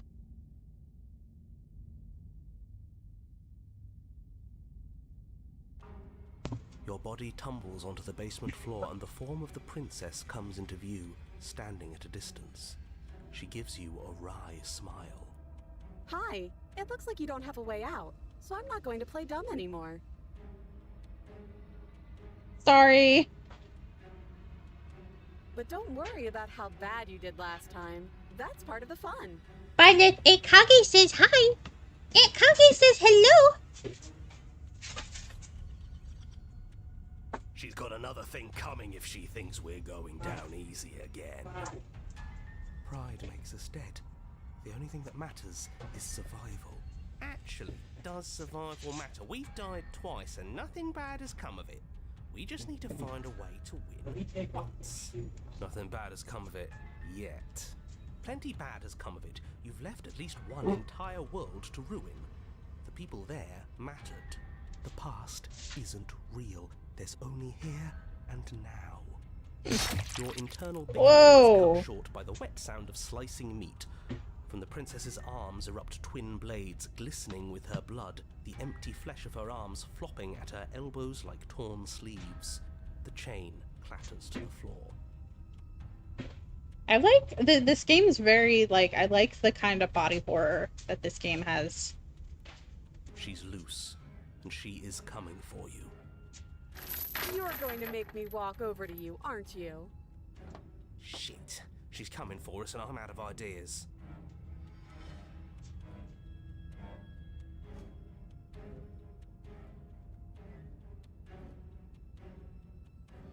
She has swords for arms and we don't. We're panicking. I'm not gonna flirt with her.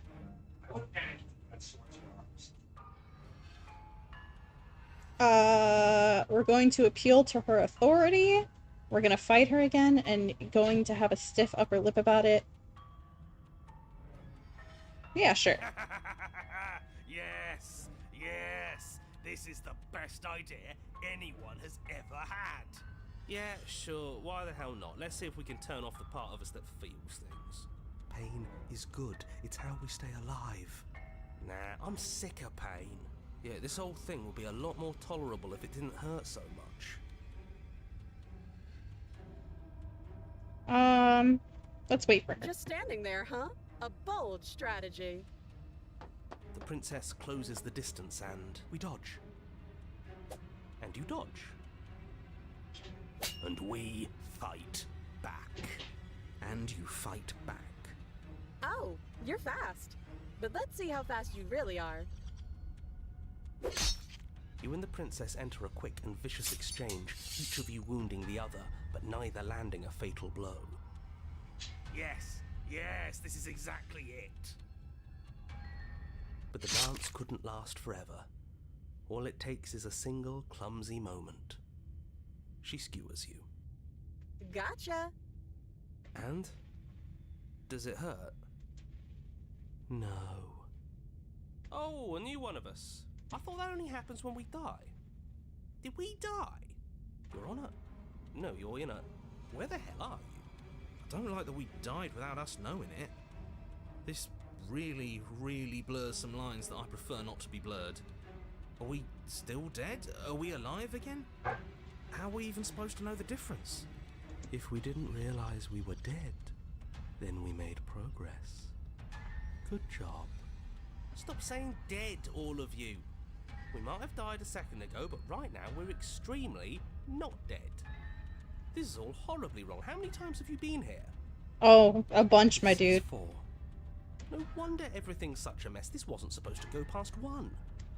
I wonder what you're going to do next. You're so full of ideas, and I love that. But I guess we don't have time to talk about things before the princess advances. Okay, whatever we do gets us another us. Let's see how many we can stack. There's got to be a point where it makes us better than her. We don't need any other voices chattering about in here. It'll just confuse us. All we need is to keep fighting. Yeah, I'll pass on that. As long as we keep moving, why not? It's not like dying again and again is doing us any harm.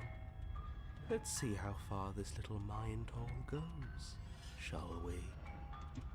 Come on, show me something new.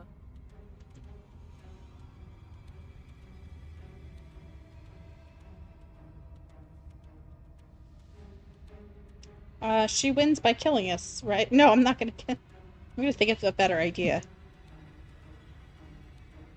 It doesn't work, and she kills you again, and again, and again, and again. Your memory blurs as your consciousness leaps from life to life to life, holding only snippets of the conflict that transpires. None of this is working. Think. Think. She skewers you. Well, there's more of us. Let's see if that helps. Then you skewer yourself. I thought we both understood that dying doesn't get you anywhere. Huh. That didn't do much of anything. We're tougher than I thought. What's the point? It's all the same. She skewers you. Oh, don't give up on me just yet. You gotta keep going. It doesn't matter how many times this takes, we can't give up. Okay, let's go again. Compliment her on those gleaming blades. There's nothing better than a capable woman. She skewers you. You're cute. See? Thanks. We're getting better. Okay, yeah. That was a good one. Just panic. Flee. She skewers you. No, you don't get to escape. That's not how this works. We're getting close to something. Can't you feel it? One last time. You're right. One last time. That's all we need. Let's appeal to her better nature. We haven't tried that. I'm sure she'll listen to reason. She skewers you. And then everything goes dark, and you die. Huh. Mutually assured destruction. Your Honor, don't lose your head. We're in a cabin, and we'll take it from here. Everything feels like it finally fits, doesn't it? We're up here, which is different, and different is good. And our steel claw is already in our hand. Ho-ho! What if we throw it out the window? Over my dead body. That won't be very hard. We've died a lot. But I can't say I mind anymore. Besides, what better way to die so very many times than at the sharp hands of a beautiful woman? Sure, I can think of a better way to die. They're all the same, really. How about we stop thinking about horrible ways to die? I don't want us to accidentally manifest anything. The only thing we're gonna manifest is finally ending up on top. There are entirely too many of you. How many times have you been here? This isn't good. This is... How about you stick to describing things, and we'll stick to doing them? Yeah, leave it to the pros. We'll notch up that win in no time. Narrator, we heroically stride through the door and towards our destined final encounter with our star-crossed lover. Fine by me. You walk to the door and onto the basement stairs, only it's more of a slide. We know. Fine, I'll just shut up then and speed this whole thing along. Are you sure you don't want me to describe the stairs? Or this room, or anything? It feels like I'm hardly a part of this. Don't care, just want to win. Fine, you make your way to the basement, where the princess awaits you. You know, this last time I killed you, and you didn't pop right back up again? I thought I'd actually done it. I thought I'd cut you into so many pieces you just weren't able to stitch yourself back together. Thanks, I Eliori. guess we're not done. That's okay with me. It's good even. I like that. I got something ready for you while you were gone. Do you want to see it? I'm not going to wait for an answer. I'm just going to show you. It's worth it though. Just you wait. And not for very long, because I'm going to do it right now. Do. Are you going to say what she does? Do you want me to talk now? Yo, the narrator's so fucking petty. Oh, yeah, she says she has something new. I want to hear about the new thing. Yeah, me too. I think I speak for all of us when I say that I would like to hear you describe her new thing. Really? Okay then. Here we go. Now. The princess's skin twists, splitting into red blooms of raw meat as it stretches and tears. Then it erupts. She becomes a wave of blood and viscera, pieces of her splattering against the walls. All that remains in the center of the room is a skeleton of blades. A heart beats furiously in its cage of a chest. Are you ready for what comes next? I don't know. Shit! She's gorgeous. Absolutely divine. Yes, behold the perfect woman. Do you think we can throw her out the window? That looked painful. How is she still alive? Heart's still beating, that's all she needs. This is fake. This is all fake. That's all just made up. She doesn't even have a back anymore. How are we supposed to stab her in it? This is all just a sick joke. I hate existing. We're screwed. I quit. I'm done. Forget it. All right.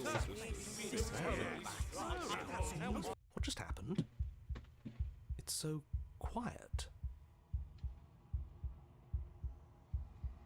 Something feels different about you. It almost makes me feel different. Like I should actually take this seriously for once. You do not act, and yet through that inaction your body moves on its own.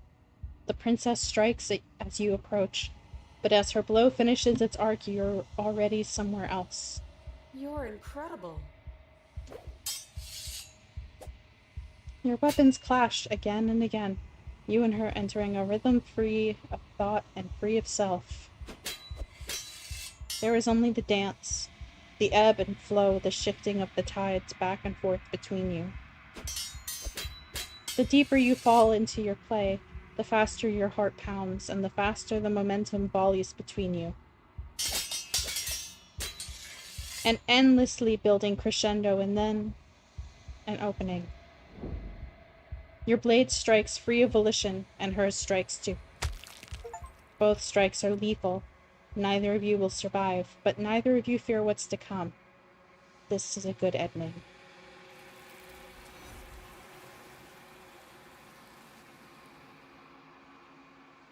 Does anybody remember how many vessels we have to bring her? You do not get to see each other die, nor will you ever. It's time for you to leave. Memory returns.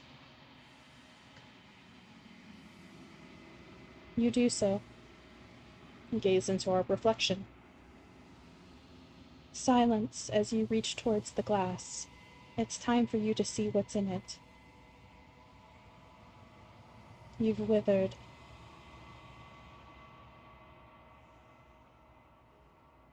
You find yourself in the long quiet once again.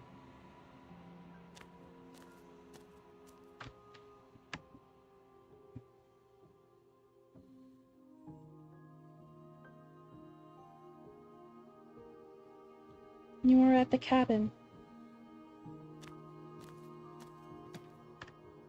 I am a growing chorus of contradiction, a mass of tides ebbing and flowing all at once in more directions than my attention can bear to hold.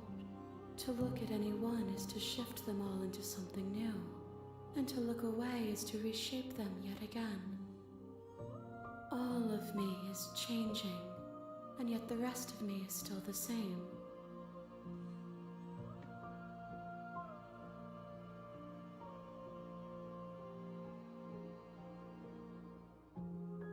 It doesn't matter how many times I go back. At least one of us always hurts the other. Doesn't that change you? Doesn't that make you worse? It changes me, but it doesn't make me worse, nor does it make me care for you any less. Does it make you worse? Do you resent me?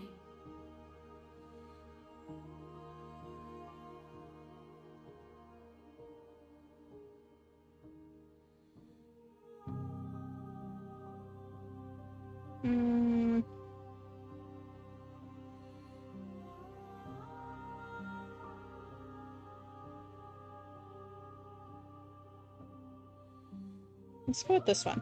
No, not really. It all seems so distant as soon as I'm near you. It does seem small from here, and the more we journey, the smaller each of those steps will be. But that doesn't make any of them less special.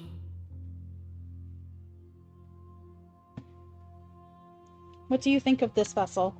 This one is a single-minded edge. She is cruelty, but she is also joy. She will make for a piercing heart. Do not mourn her. She is exactly where she needs to be.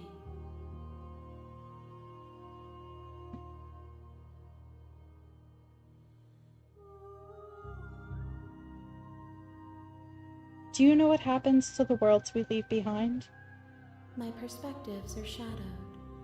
You have seen what I have seen, just as I have seen what you have seen. The angles of my vantage do not offer me hidden truths, and my attention is turned inward, except when you are here with me. Perhaps this will change when our work is done.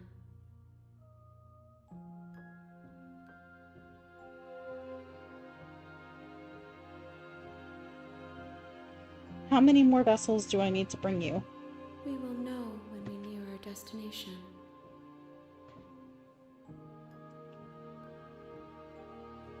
Let's go back. I will be here when it is time for us to meet again.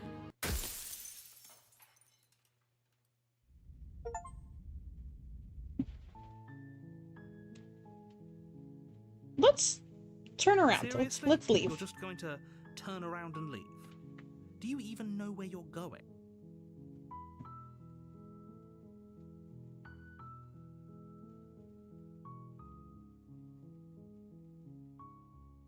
The only thing that matters is where I'm not going. I'm not going to the cabin. Fine. I suppose you just quietly continue down the path away from the cabin. Good. What we're being asked to do here is wrong. Better to wash our hands of this whole situation than to take part in it. Ignore that annoying little voice. He doesn't know what he's talking about. That's strange. It looks like this path also leads to the cabin. How convenient. Everything's back on track again. Maybe the world can still be saved after all. Can I just turn back around? Yeah. You're really keen on wasting everyone's time, aren't you? It's remarkably selfish, if you ask me. I've already outlined the stakes of the situation. If you don't do your job, everyone dies. Like, dies. Forever.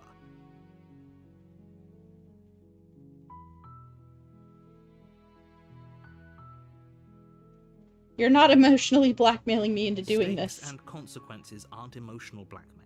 They're facts of life, and if you had an ounce of maturity, you'd understand that.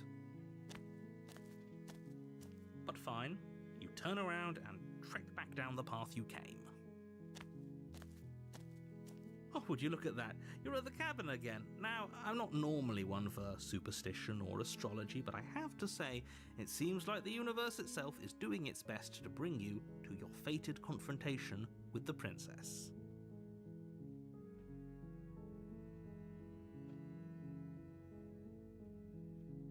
Oh yeah?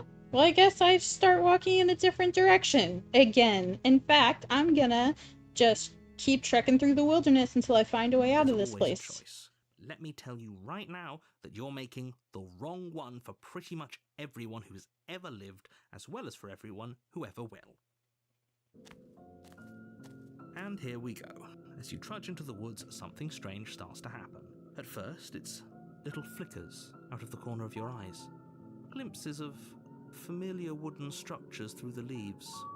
But as you focus on your surroundings, you start to realize that those flickers weren't just a trick of light. In every direction, there is a path and a cabin. And not just a cabin, the cabin. An infinite fractal of paths and cabins desperately trying to draw you back to where you need to be. Wait, what's going on? But you're too stubborn for that, aren't you?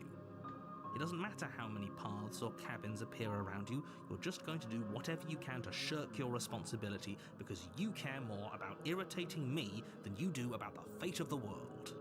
You've doomed us all, you know that, right? But of course you do. Otherwise you wouldn't just wander off into the forest in search of certain death. You lose track of just how long you spend aimlessly tromping through the wilderness.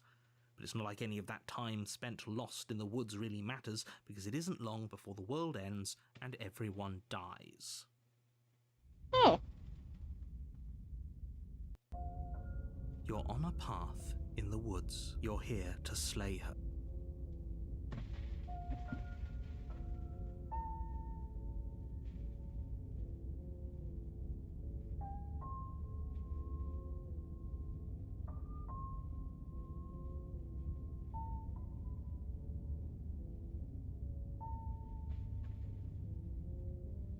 Alright, let's go to the cap. A warning. Before she will lie. If we're stuck going in there, maybe we should believe her. Maybe she isn't a liar. Ignore him. He's just being difficult for the sake of it. Let's keep an open mind. Let's go. The cabin interior is... Whoa. a confusing patchwork of many cabin interiors, all projected across what's almost the same space. But it's all shifted. An inch here, a foot there, such that the seams are never quite visible enough for the place to make any sense. The only furniture of note is a plain table, its legs all the wrong lengths, its material devoid of feature. Perched on that table is a pristine blade. The blade is your implement. You'll need it if you want to do this right. If he wants us to take it, maybe we should just leave it to collect dust. Or better yet, grab it and throw it out the window. What good is a knife against a world-ending monstrosity anyway? No, we're taking the knife. Have you seen this place? We have literally no idea what to expect and no idea what we're dealing with. Maybe I don't want to take the knife. You're dealing with a princess. How many times do I have to explain this incredibly simple and straightforward premise? You can't just say that. But when everything here is so wrong. Listen to me. My job is to describe facts as facts and to guide you through your job, which is to slay the princess and through that action, save the entire world. And if you're going to slay her... I don't think we can break the mirror, fear Kraz, but creep I'll your try. heart. You cannot lose yourself before you even get to her. Oh, ho, ho, ho. You've piqued my interest. What's going to happen if we lose ourselves? Nothing, because you're going to pull yourself together. Just ignore the stressful geometry and stay calm. How? Even if we closed our eyes, you're constantly describing it to us. I'm not going to stop doing my job, so you're just going to have to get better at yours. And quickly, if you don't mind. Yes, take a deep breath. I'm all for getting under his skin, but we'll miss out on loads of fun if we shrivel up into a ball and go insane the first time we see something weird. What you're seeing here is obviously real. Just accept it and go with the flow. It really isn't hard. Okay, I'm fine. Good. Now, whenever you're ready, we're all waiting for you to complete a very important task.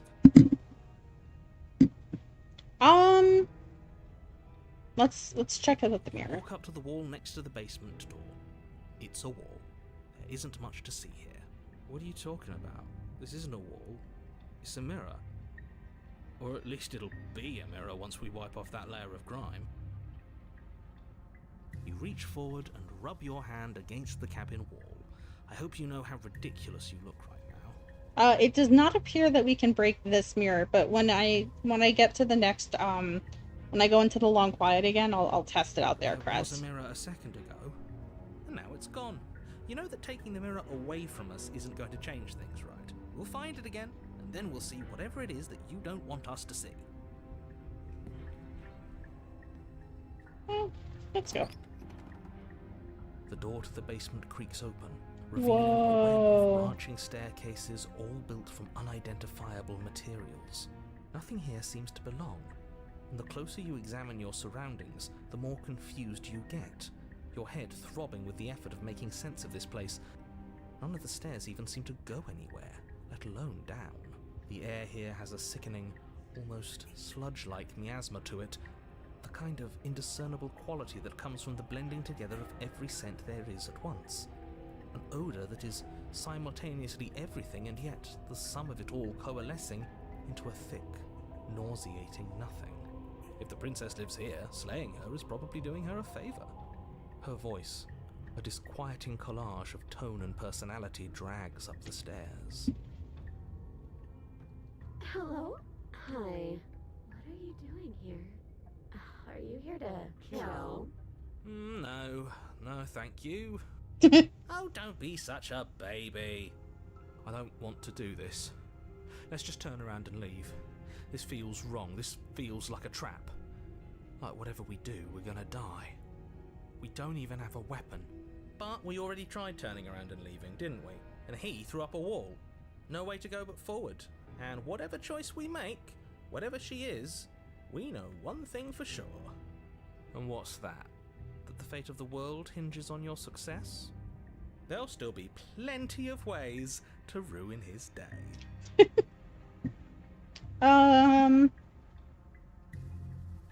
Ooh.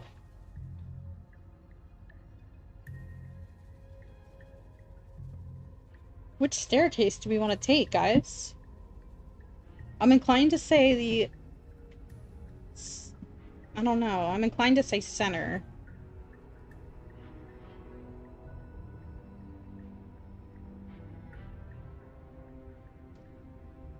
I think we're gonna go center.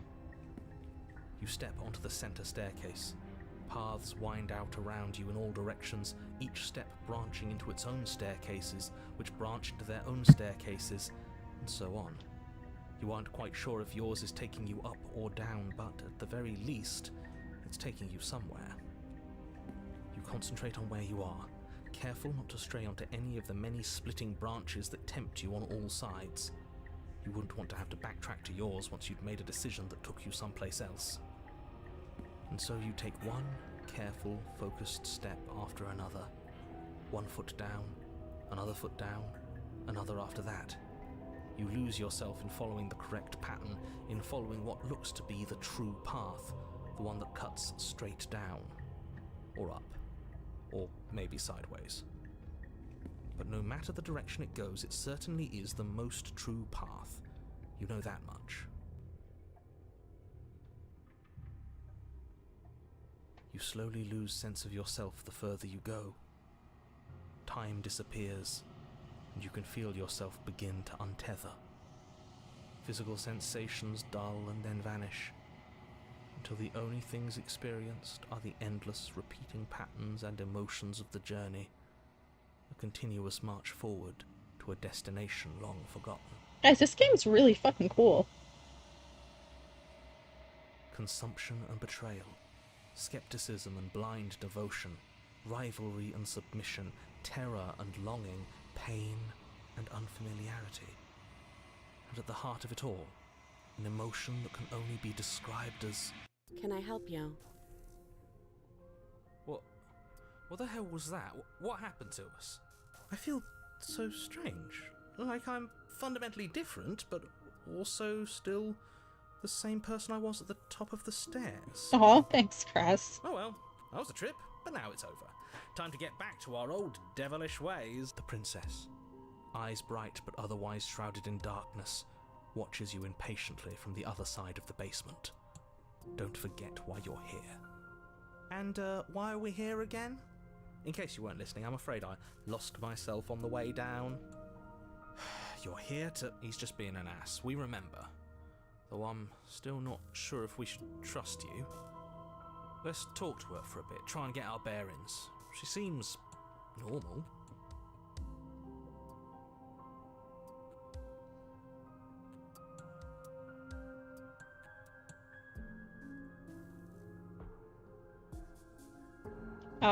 You're apparently a threat to the world. I was sent here to slay you. I don't have any weapons, and I'm chained to a wall. Do I look like someone that could end the world? Do I look like a monster? Everything you've heard about me is true, and I'm Jeez. going to lay waste to everything, starting with you. As the princess speaks again, it's almost as if she fractures. And where there was once just one of her, there is now another. We can do that? I don't like this. It's those cabins all over again. Can we put her back? Again? Have you been here before? Should we tell him? Nah, let him stew. Right, I'm telling him. Yeah, we've been here before, but we never went to the cabin. We just turned around and left until... Until? It's hard to describe. Until the only thing we could see was the same cabin going on forever. And then you told us that the world ended and we died. And then we woke up, and I'm pretty sure you're familiar with all the rest of it. It seems to me like you saw something you weren't supposed to have seen. If only you'd listened to whatever words of wisdom you were given in that other reality. But what's done is done, isn't it? Whatever you saw last time, unsee it. Whatever thoughts weaseled their way into your head, unthink them. If it's not already too late. You have a job to do here, and you need to do it now. New plan. Let's see if we can make even more of her.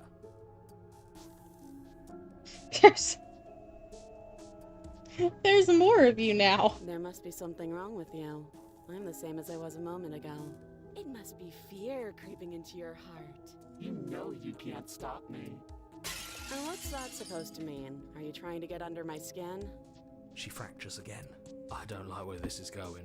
Neither do I.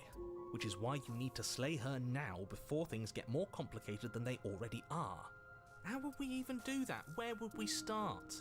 Could always start by retrieving the blade. Can we even leave this place? I don't like thinking about what might happen to us if we have to go back through those stairs. Well, that's where the blade is. If you want it, you'll have to go and get it. I don't think we're going to be able to... Kinda hurts to think about it, doesn't it? It's like everything we say just multiplies her. It certainly looks that way, so please, for the love of everything, stop asking her questions and stop stalling. You're obviously just making things worse.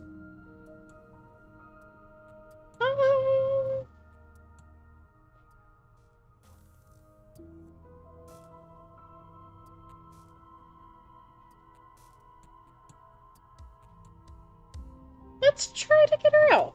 That's not right. Go on. You take a step forward. Your foot lands, but it lands different. You experience a firm footfall, a gentle tread, a confident stride. You can feel yourself rupture.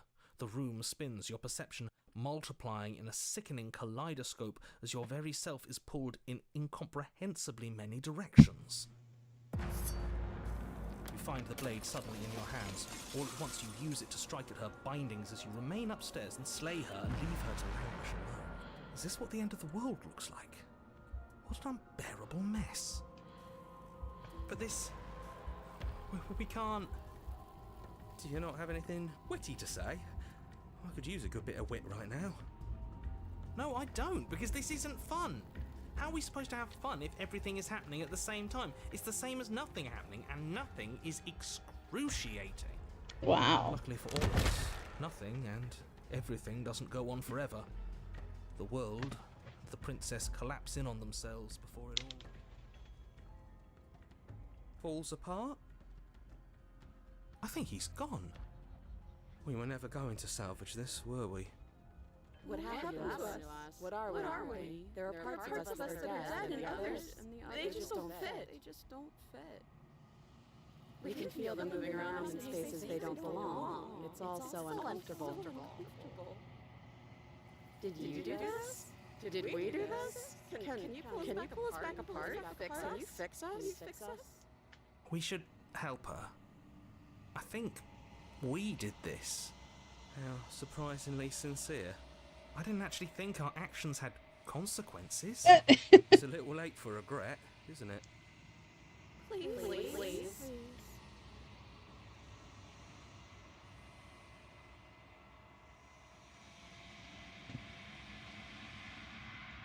It's gonna be okay.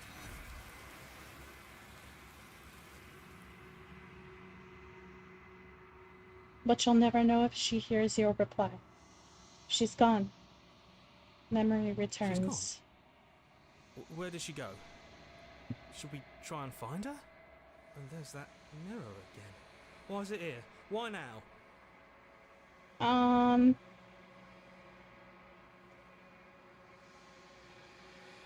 It's gonna be okay. Just trust me.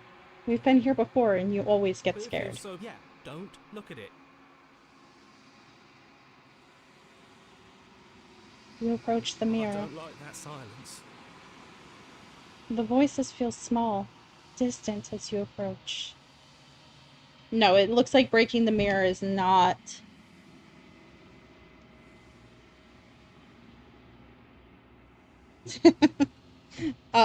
breaking the mirror does not appear to be an option. Silence as you reach forward. They're gone once again. The mirror always makes them leave, but you need to see what's in it. You've unraveled. You find yourself in the long quiet once again.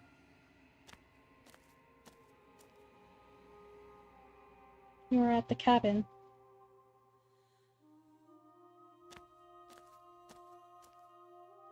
There's a world beyond the endless walls of the long quiet. I am curious to see what it means for us to know it.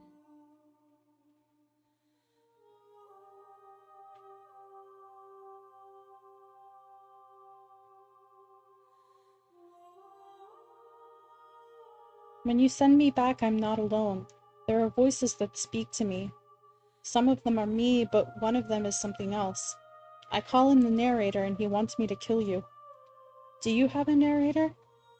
Have the vessels had one? No, their minds are empty, existent, but constantly shifting into something new. Do you think your narrator lives in the spaces beyond?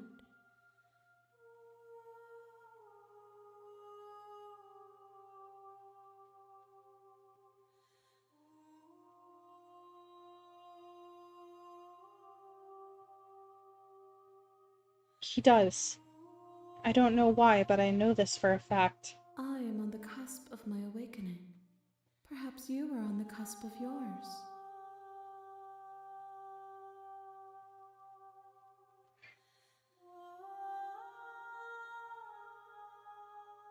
Do you have thoughts on this vessel? These ones are a contradiction, a winding kaleidoscope of paths and walk. They are stretched into a shape not unlike me, but it is a shape they cannot hold. They will make for a rich and vibrant heart. Do not mourn them, for they will finally get to know themselves.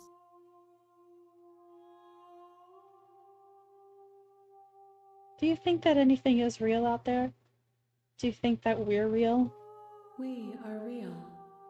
Nothing is an idea that dwells in the absence of something, but nothing cannot exist on its own, and because of that, nothing can't exist. Do you know what's going to happen when you awaken? If I did, I would already be awake. Okay. Do you know how many One. vessels? Oh, okay. Whatever you bring me next will be enough, and then gravity will pull the others back to me. I will be singular, a final multitude.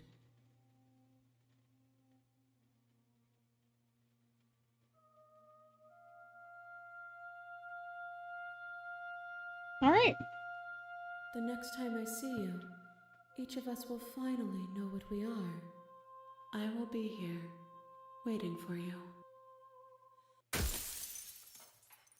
All right. Last vessel, guys.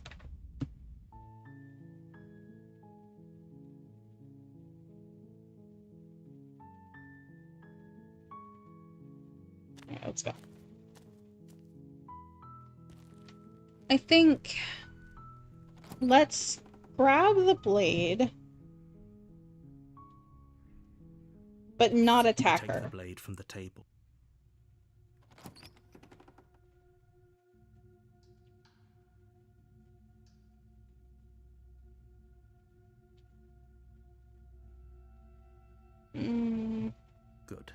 You're still listening to reason.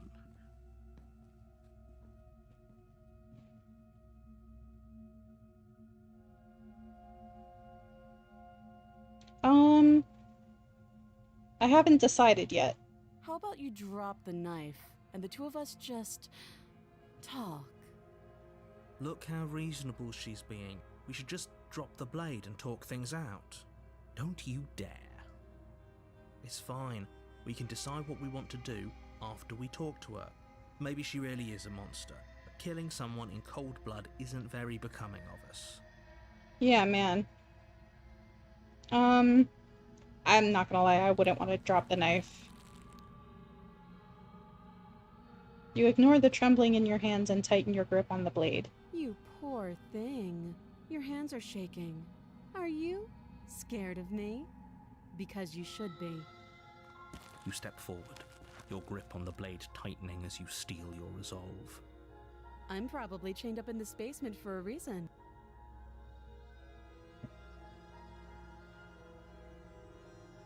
Can we just talk? You're so close. Don't give up. You've come this far. No, this is a good idea. Maybe we can de-escalate things. Oh, threatened, are we? You poor thing. Drop the knife, and of course we can talk. I'm not dropping the blade. Then I'm not talking to you.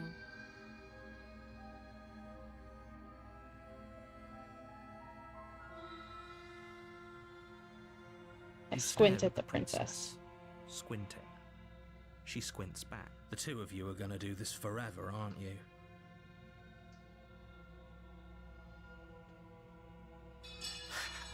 The blade tumbles out of your trembling hands and drops to the floor with an unceremonious clang. Thank you. Maybe now we can just talk. Against your better judgment, you step forward to speak with the princess face to face. Unarmed. We'll be fine. I don't know what you're hoping to accomplish here, but I can assure you there's no reasoning with her. Just make sure you don't forget about the blade on the floor. You're going to need it. Yes, sir. So here we are. What an awkward start to a relationship.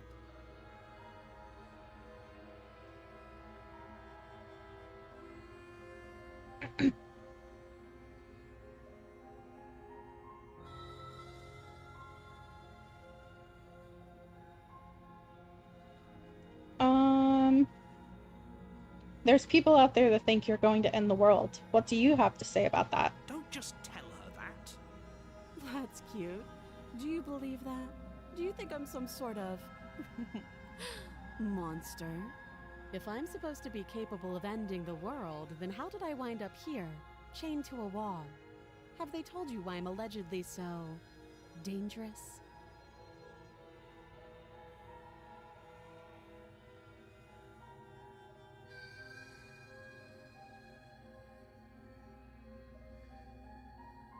No, and if I'm being honest, I'm more inclined to trust you than I'm inclined to trust them. Sooner or later, you'll understand that I have your best interests at heart. Hopefully sooner. How sweet. Now be a pal and help me get out of here, would you? We could figure out how to deal with them after I'm free.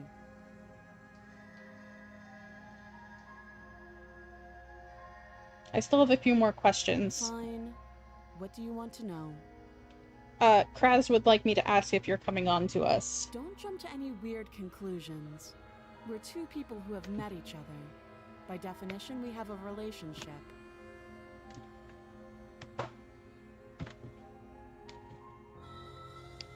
What's your name? She hesitates before answering. You can address me as Your Royal Highness, or Her Majesty. Any honorific should do, really. Note the lack of detail. You can't trust her. How would I get you out of here? You can't. Don't bother. I'm guessing you don't have the key then. I'm sure there's a key somewhere around here, and if there isn't, well, we can always put that knife to good use. I love this image. Like, this drawing of her is so good. Her sharp eyes settle on the edge of the blade. She isn't suggesting what I think she's suggesting, right? She is. I'm sure of it. Hey, Leor, we're on the last vessel. Oh, have you decided what to do with me? You know why you're here.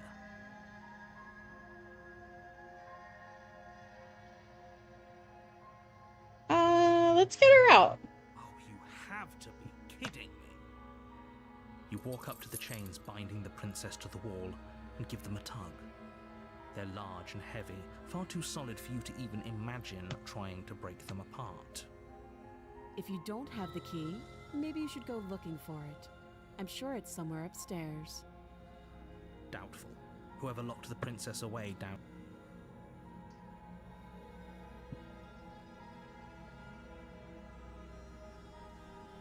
Let's go check upstairs. I'll be here.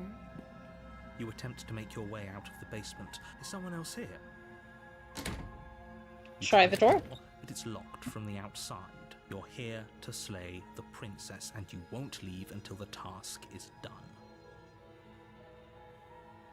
Let's head back. You make your way back to the bottom of the stairs. This would have been so much easier if you'd simply slain her like you were supposed to. Easier for whom? Easier for everyone. I heard the door slam. They locked you down here too, didn't they? Yes, they sure did, sis. The knife. Pick it up and cut me out of here. You won't like what happens if you do that. Let's save her. Against your better judgment, you place the blade against the princess's arm, just above the massive, unyielding chain. You cut into her flesh. The blade is sharp, and you make quick work of it. Before long, you're able to crack through bone, and she pulls the bleeding stub of her arm through the iron gauntlet. She didn't so much as utter a sound. Free from her bindings, the princess turns to face you, her fierce gaze meeting your eye. How is she so composed after losing an arm? It's like she isn't even bothered by it. Thank you. Now let's get out of here. Yeah, let's do it. No, we won't have any of that. The stakes are too high. You can't just let her escape into the world. No, I just can't let her escape into the world. As the princess approaches the bottom stair, your body steps forward and raises the blade. Wait, this isn't fair. You can't just do that. Watch me. Let's warn her. Stop that. I thought this was a little too easy. Your body lunges forward to sink the blade into her back, but the princess swiftly moves out of the way before you can connect. Stop it. Stop resisting me. I am trying to get you out of here alive. Yeah, sure. The blade. Move the blade.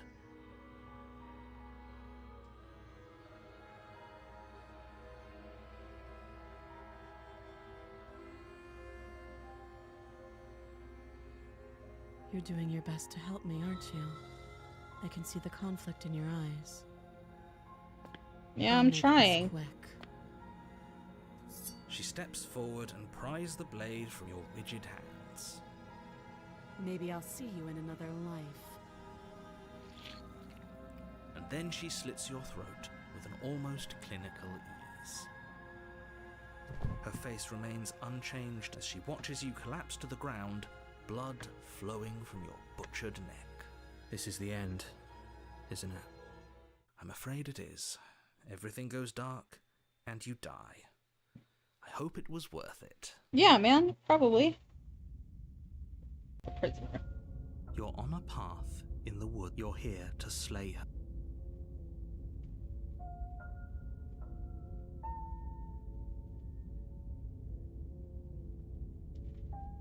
Let's go.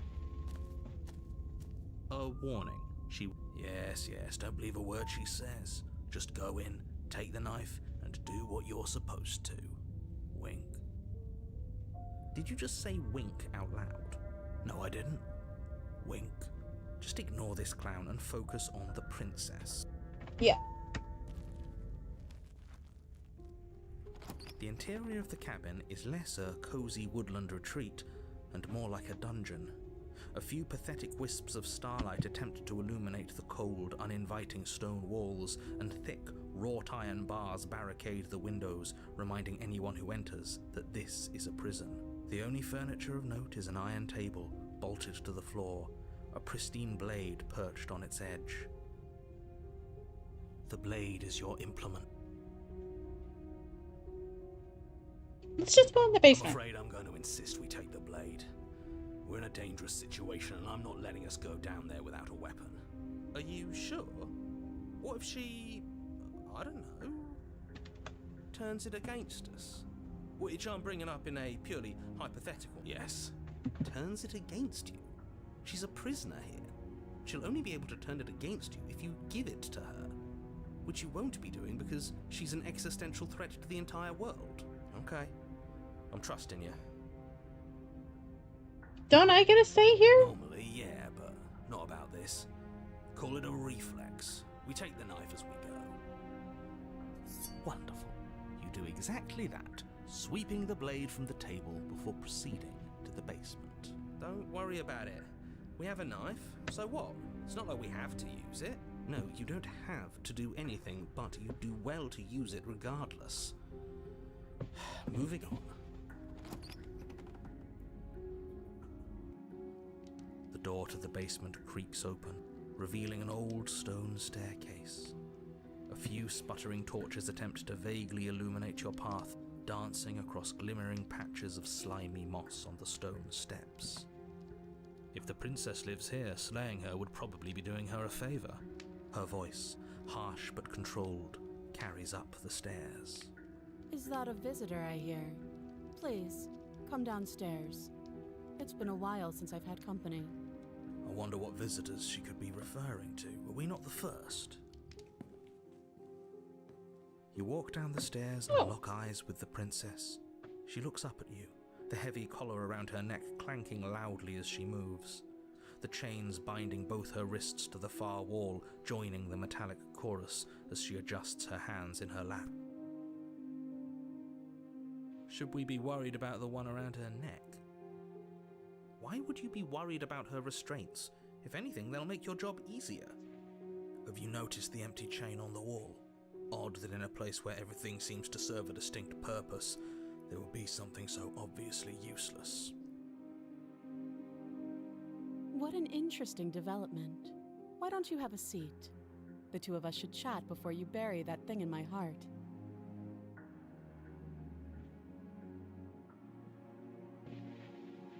Yeah, let's sit with her. You step towards the princess, but she stops you before you get too close, holding up one shackled hand. There's fine. I'd prefer we keep some distance until we've sorted this out. That's reasonable. We do have a weapon. Might as well put her at ease.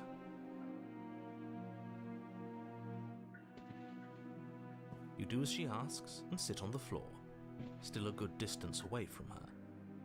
Thank you. Now, what are your intentions for me?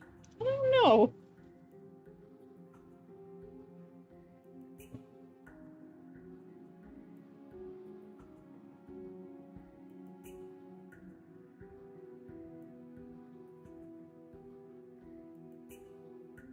What happened after I died last time? Oh, are we talking about that? I thought we weren't going to give away the game. But sure, I'll fill you in. Nothing happened. You died. I went upstairs. I couldn't leave. I found myself in a new place in chains again. More of them. And now you're back. Is that really all she knows? It's not like we have much of a clue about how things work. And she's probably even more in the dark than... You're looking at me like I might be hiding something. I'm not. I guess it's possible she really doesn't know anything. Maybe both of us are stuck in this loop without any idea why or how.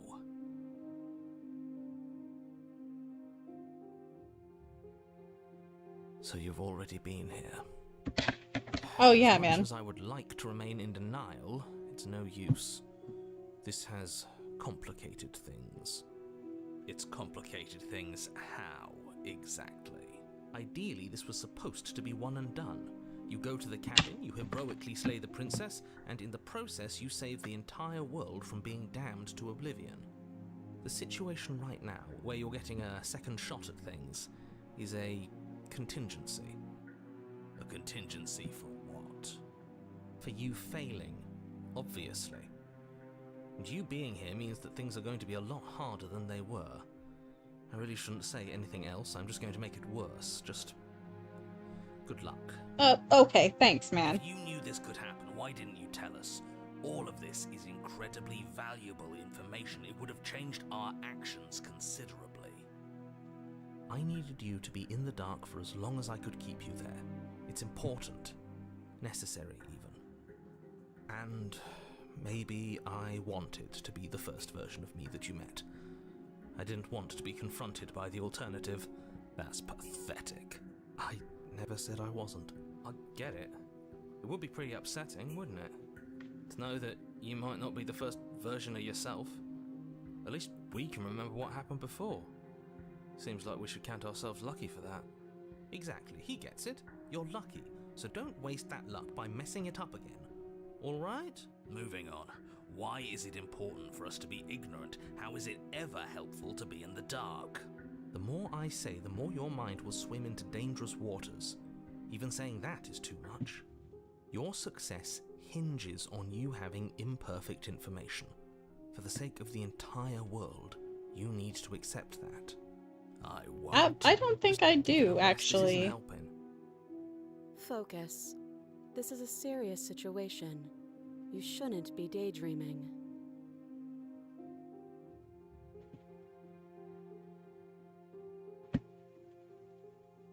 What would you have me do? Let me borrow that knife. Don't worry, you'll get it back. That's ominous. But she seems confident.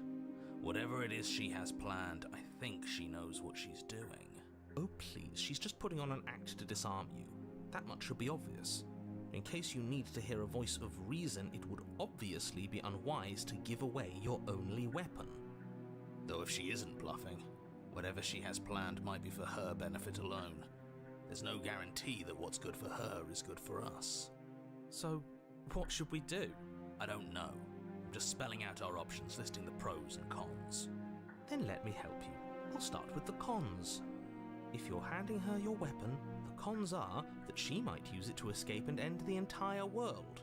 And she might use it to kill you. That doesn't sound great. What about the pros? There are none.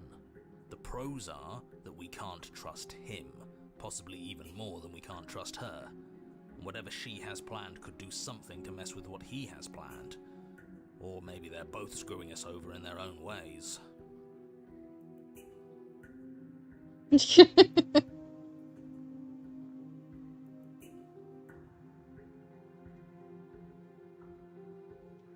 You realize I have as much reason to distrust you as you have to distrust me, right? I do. So I guess this all comes down to which of us caves first. And it's not going to be me. I'm extremely patient. It's probably better if we take action anyway. No use trying to wait her out. That's playing to her strengths.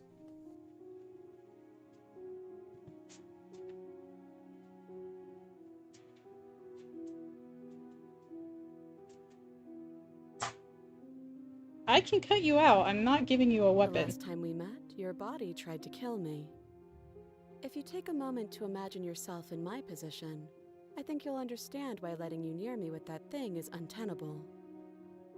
So, be a good bird and hand it over. And if being nice isn't enough motivation, well, I think you're aware that I'm not afraid to resort to violence. If you come near me with that thing, I will strangle you with these chains. She doesn't beat around the bush, does she? Yes, it's almost like she's a fundamentally bad person who wishes to inflict pain. Or it's another bluff.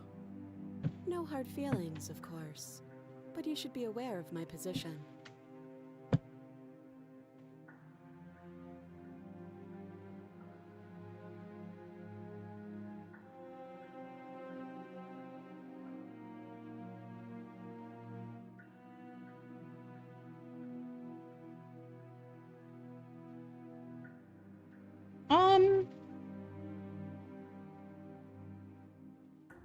Let's ask about the chain on the I wall. don't know, but you could always try it on. Maybe it'll fit. I hope I don't actually have to say this, but please don't lock yourself in chains. We need you ambulatory if you're going to save the world. I don't know. I want the last vessel to be, like, a little bit kinder. So I guess let's give her the weapon. Slide it over. No, absolutely not. I am not letting you hand your only weapon over to the world-ending princess. Until you come up with any other idea, like, say, I don't know, doing your job and slaying her, you remain rigidly in place.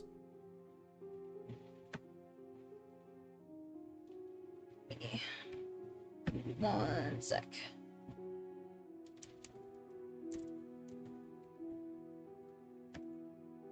You tried this last time. Do you want to know how it went for you? Oh, I remember. She killed us, which, by your estimation, ended the world, right? Oh, already tried to take over, buddy. Exactly. If I were you, I wouldn't be too keen on repeating your mistake. Hell, we could even force your hand and do it ourselves. I'm not afraid of dying again. Are you? A little. I think you got your point across. Fine. Right? You slide the blade across the floor. The princess maintains unsettling eye contact as she reaches down to pick it up. Thanks. She pulls up her hair, Oh. smiling slightly as she raises the blade to her throat. What is she doing? She doesn't say another word as she cuts into her own neck. Jesus. No.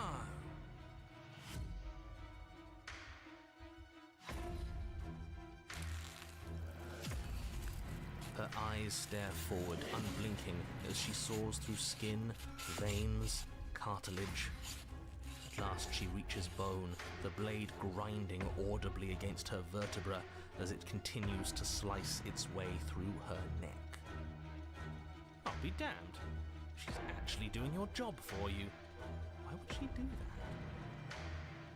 Huh. So that's her play. Killing herself? She isn't dead yet. Finally, you hear a snap. Her eye twitches. There's an uneasy silence. She remains motionless for a long moment, her twitching eye the only movement in the room, until at last it stops in an unsettling half-wink. Her head twists slowly to the side, flopping to her shoulder, and her neck opens.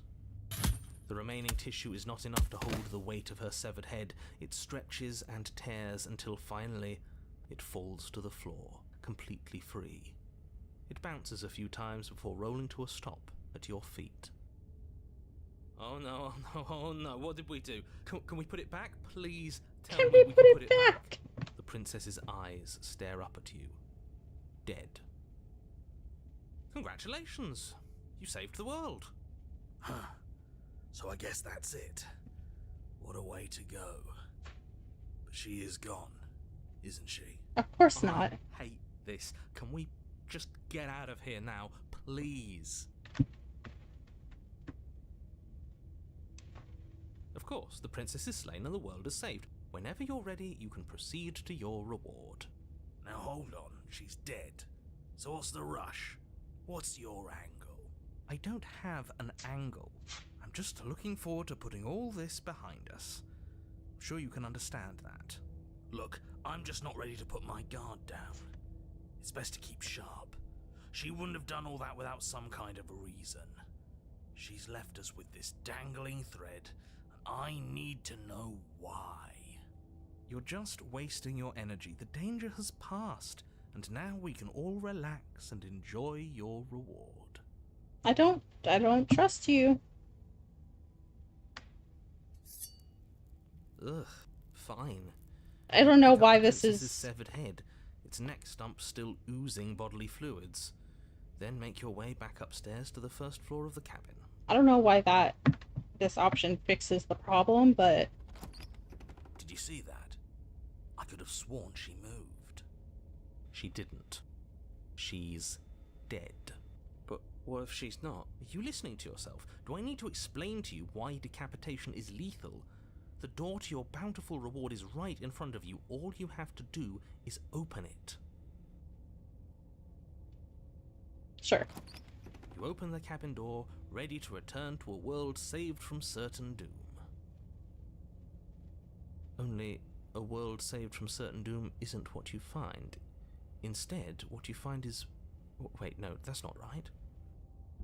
Well played.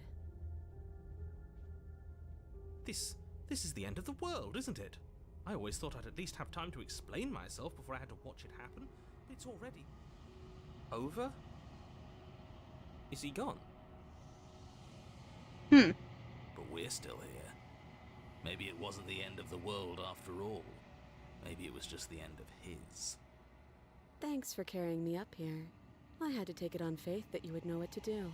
I'm glad I was right to trust you. So, this is the outside. Maybe it's just my lack of body, but it's colder than I expected. Hmm.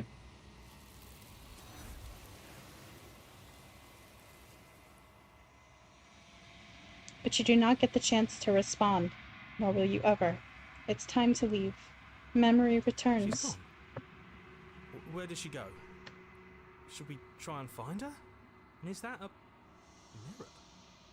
Why is it here? Why now?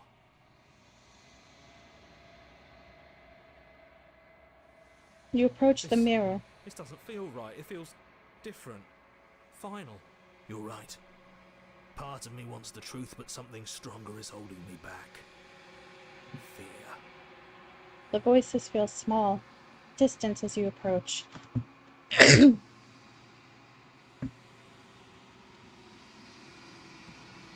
Silence as you reach forward. They're gone once again. The mirror always makes them leave, but you need to see what's in it. You are nothing at all. But that isn't right. You can't be nothing. You refocus your gaze and then you see it. A figure, faint and veiled and shadowed, just beyond the reflection. Are you I me? think you know what I am. A crack slides down the center of the mirror, splitting the image in the glass in two. And then another crack forms, and another, turning the mirror into jagged shards of broken glass. And then another crack forms. I already read that.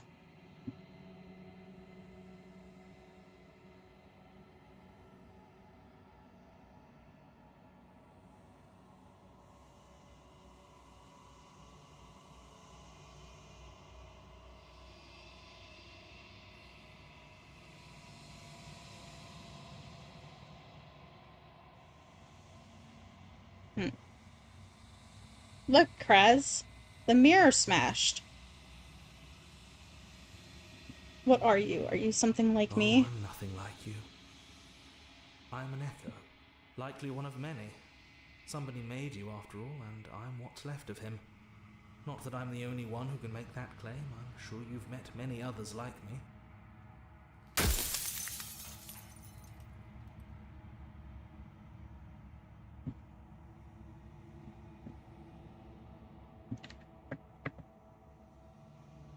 Every time...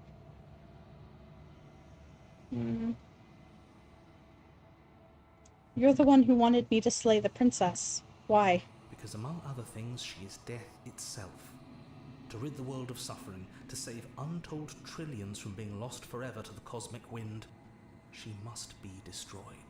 And despite how far you've fallen, you will still have a chance to fulfill your purpose once I'm gone.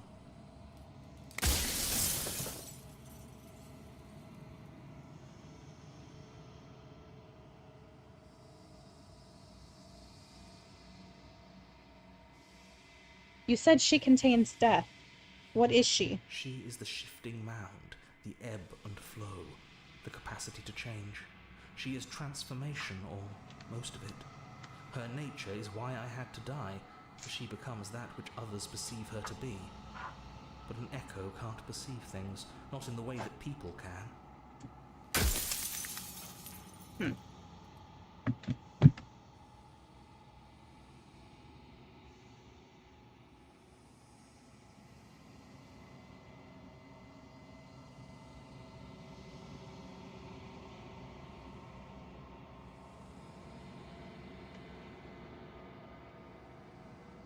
What would it look like to live in a world without her? Light, burdenless, an eternal pattern of forgetfulness leading into the joys of rediscovery. Everyone will be with the ones they love. No more fear, no more howling chaos. Just life, forever. There's a cruel irony to it all. The only way I could share my dream with the world was to never be able to see it for myself. If I destroy her, won't I be alone? Yes, you will, but it will all be worth it.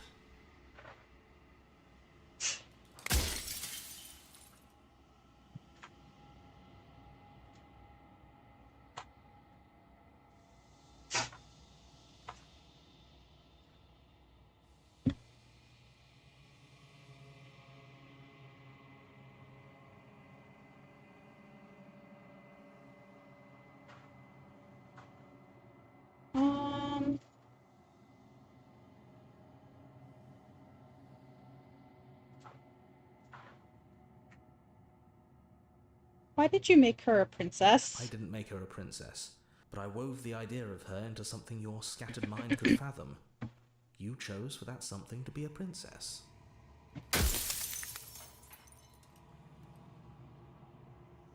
When I broke the cycle, sorry, I made guys. sure that the tear was rough. You carry a part of what should be her, and she carries a part of what should be you. Things won't be as they are now, but they won't be nothing either. Besides, anything is better than oblivion. In the end, nobody wants to leave.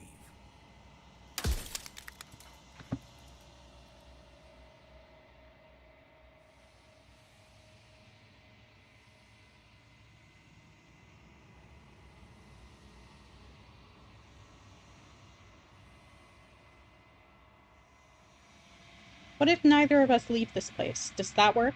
Can we just stay here together and leave the people out there alone? Work.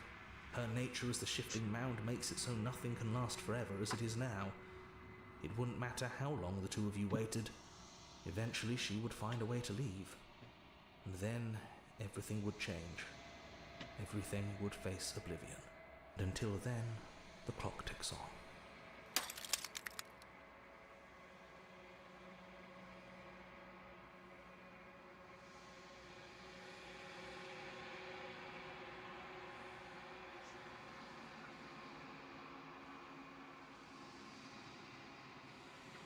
If she's capable of of becoming whatever people believe her to be, can't I just will her into something small? As you are now, you won't be able to will her into anything. You don't work the way a living being does. Not anymore. And as you were before, you couldn't be trusted with the knowledge of what she is. No one could be trusted with that knowledge. Intrusive thoughts have a way of creeping in and ruining everything. It's why I had to die.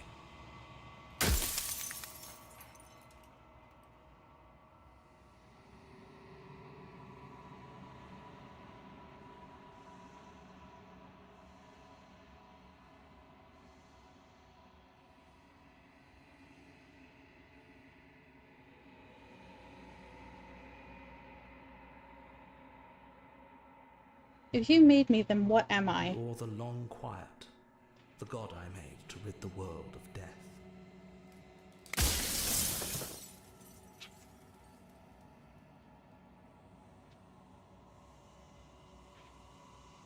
I haven't decided what I'm going to do yet. I still have to see what she thinks about all I've this. said my piece, and my time is up. It's like I said, I'm just an echo. And echoes always fade away. You know what you have to do.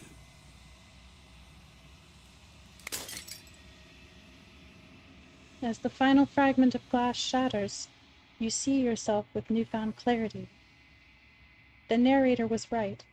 You are the long, quiet, vast, and Nashin God, and it is finally time for you to wake up. All of this is you. Let's go to the cabin one last time.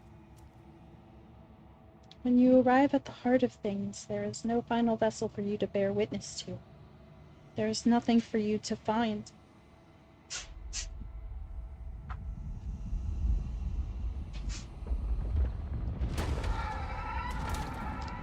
Oh, Jesus.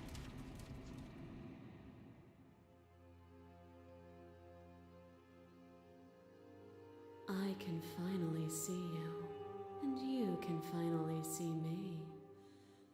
It's been so long, and my heart has ached for this moment. I've missed you dearly.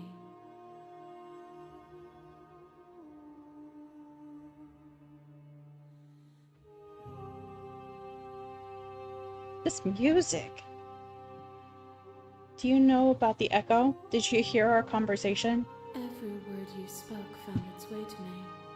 I know him. He was deluded by his fear of death. Pay him no mind. I'm the long quiet, but I don't really know what that means. Names are their attempts to capture that which cannot be captured. They call me the shifting mound, a pale imitation of what I actually am. Well, what happens now? Ever the passive player, always reacting and never acting. But it's woven into your nature, isn't it? When the echo spun us from one into two, he gave you a choice and me a role to play. I am not death, but I contain it in my multitudes. So, will you attempt to destroy me and bring about a world devoid of death and the possibility of meaning? Or will you open the final doors to our liberation? I don't know. Getting rid of death never seems to work out in stories.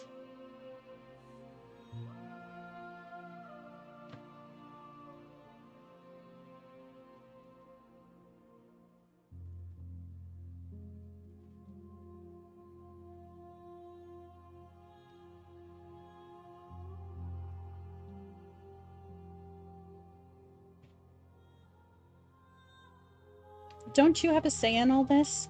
Why is this all falling on me? Of course I have a say in all of this. You and I share reflections of each other's burdens, just as you and I share reflections of each other's gifts. If we didn't, the winding paths that brought us here wouldn't have been full of strife and conflict.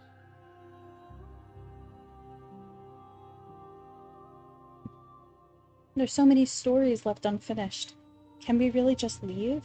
Even as your eyes begin to open, you still hold on to the notions of is and is not, of beginning and end, pitch black islands in the blinding light of the infinite. There is nothing to resolve, nothing restraining us but us.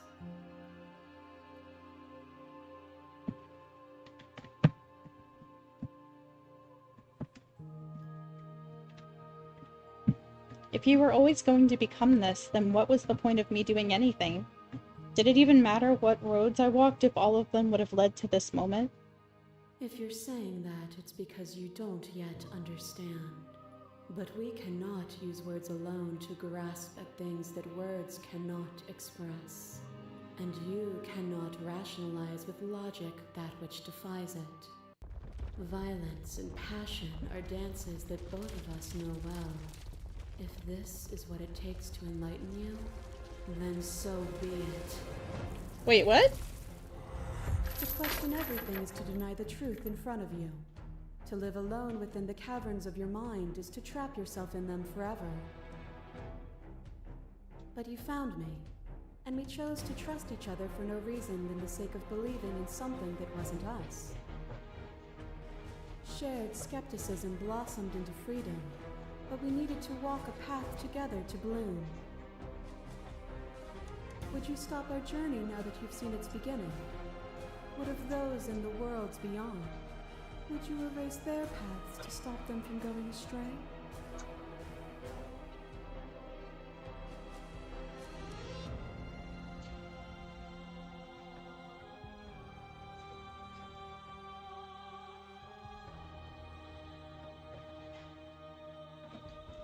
I guess let's address the vessel's statement.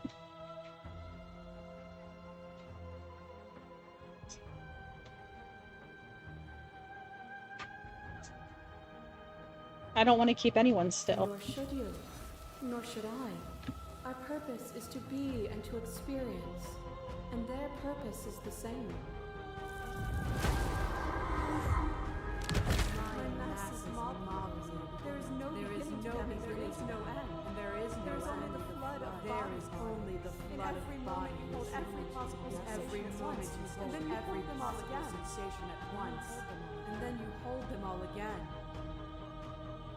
But in the end, you reflected it back at me. For a brief moment, both of us were everything. We can be everything again. We can weave a beautiful and endless song.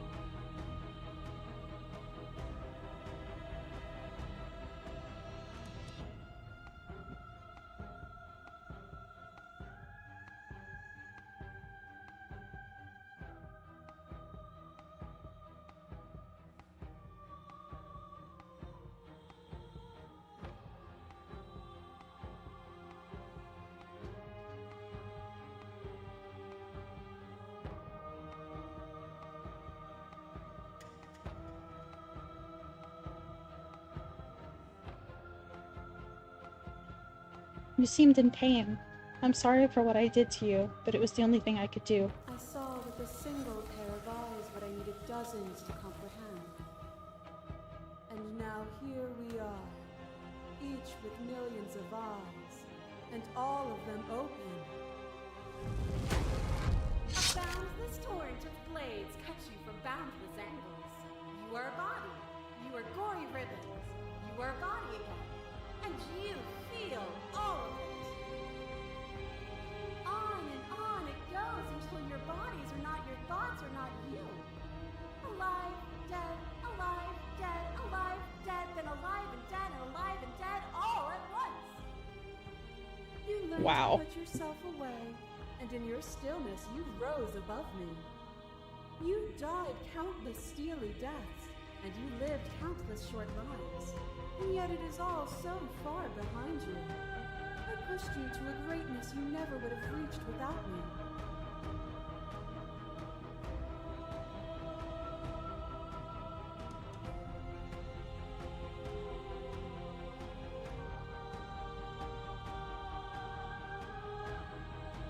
Even if the journey was agony, the end gave the struggle meaning. And even then, what we saw was not an ending. When I thought I had reached an unconquerable peak, you showed me how much further I could still climb. Your left leg drives a stake into your body, and another, and another, and another. Do I miss your heart because I can't stand to see it go? But the stakes meant nothing to you. You had a desire, and you set that desire free. You lifting me and me lifting you. Forever and ever and ever. Consumed by true belief, there was nothing that could hold us back.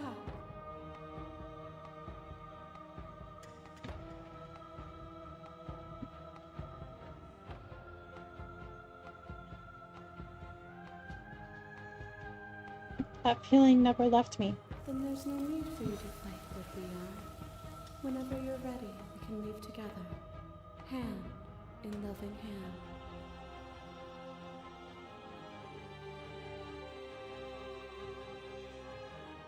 Let's do this one. I'm ready. I want to leave with you. Nothing brings me greater joy than to hear those words. The final peace lies with you.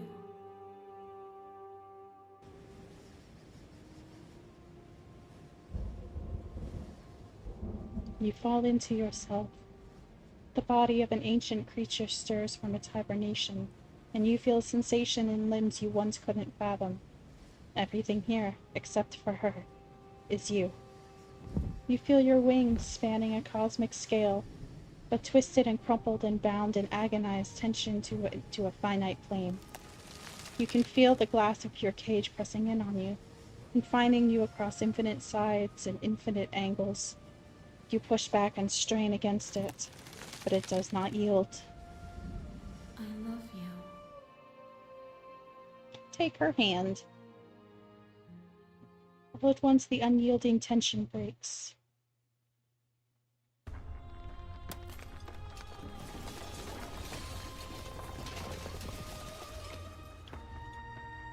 You are free, and she is with you. It's magnificent. There are no words, no thoughts to describe absolute reality, something that simply is. What happens now? Everything. Just like it always has been. And just like it always will be. Let's go.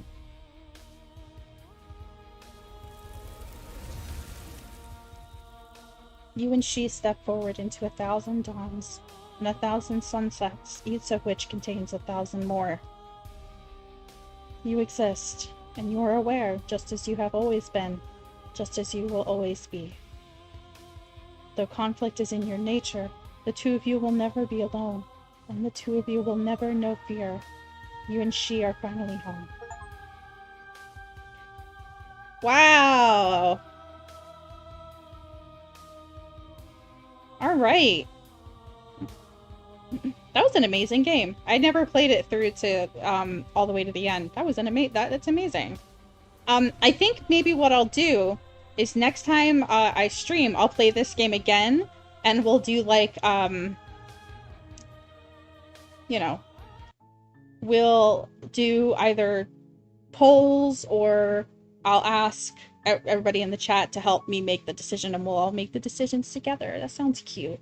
Okay, thank you guys so much for coming. I'm sorry this stream took so long to get out, but hopefully I figured out all the problems.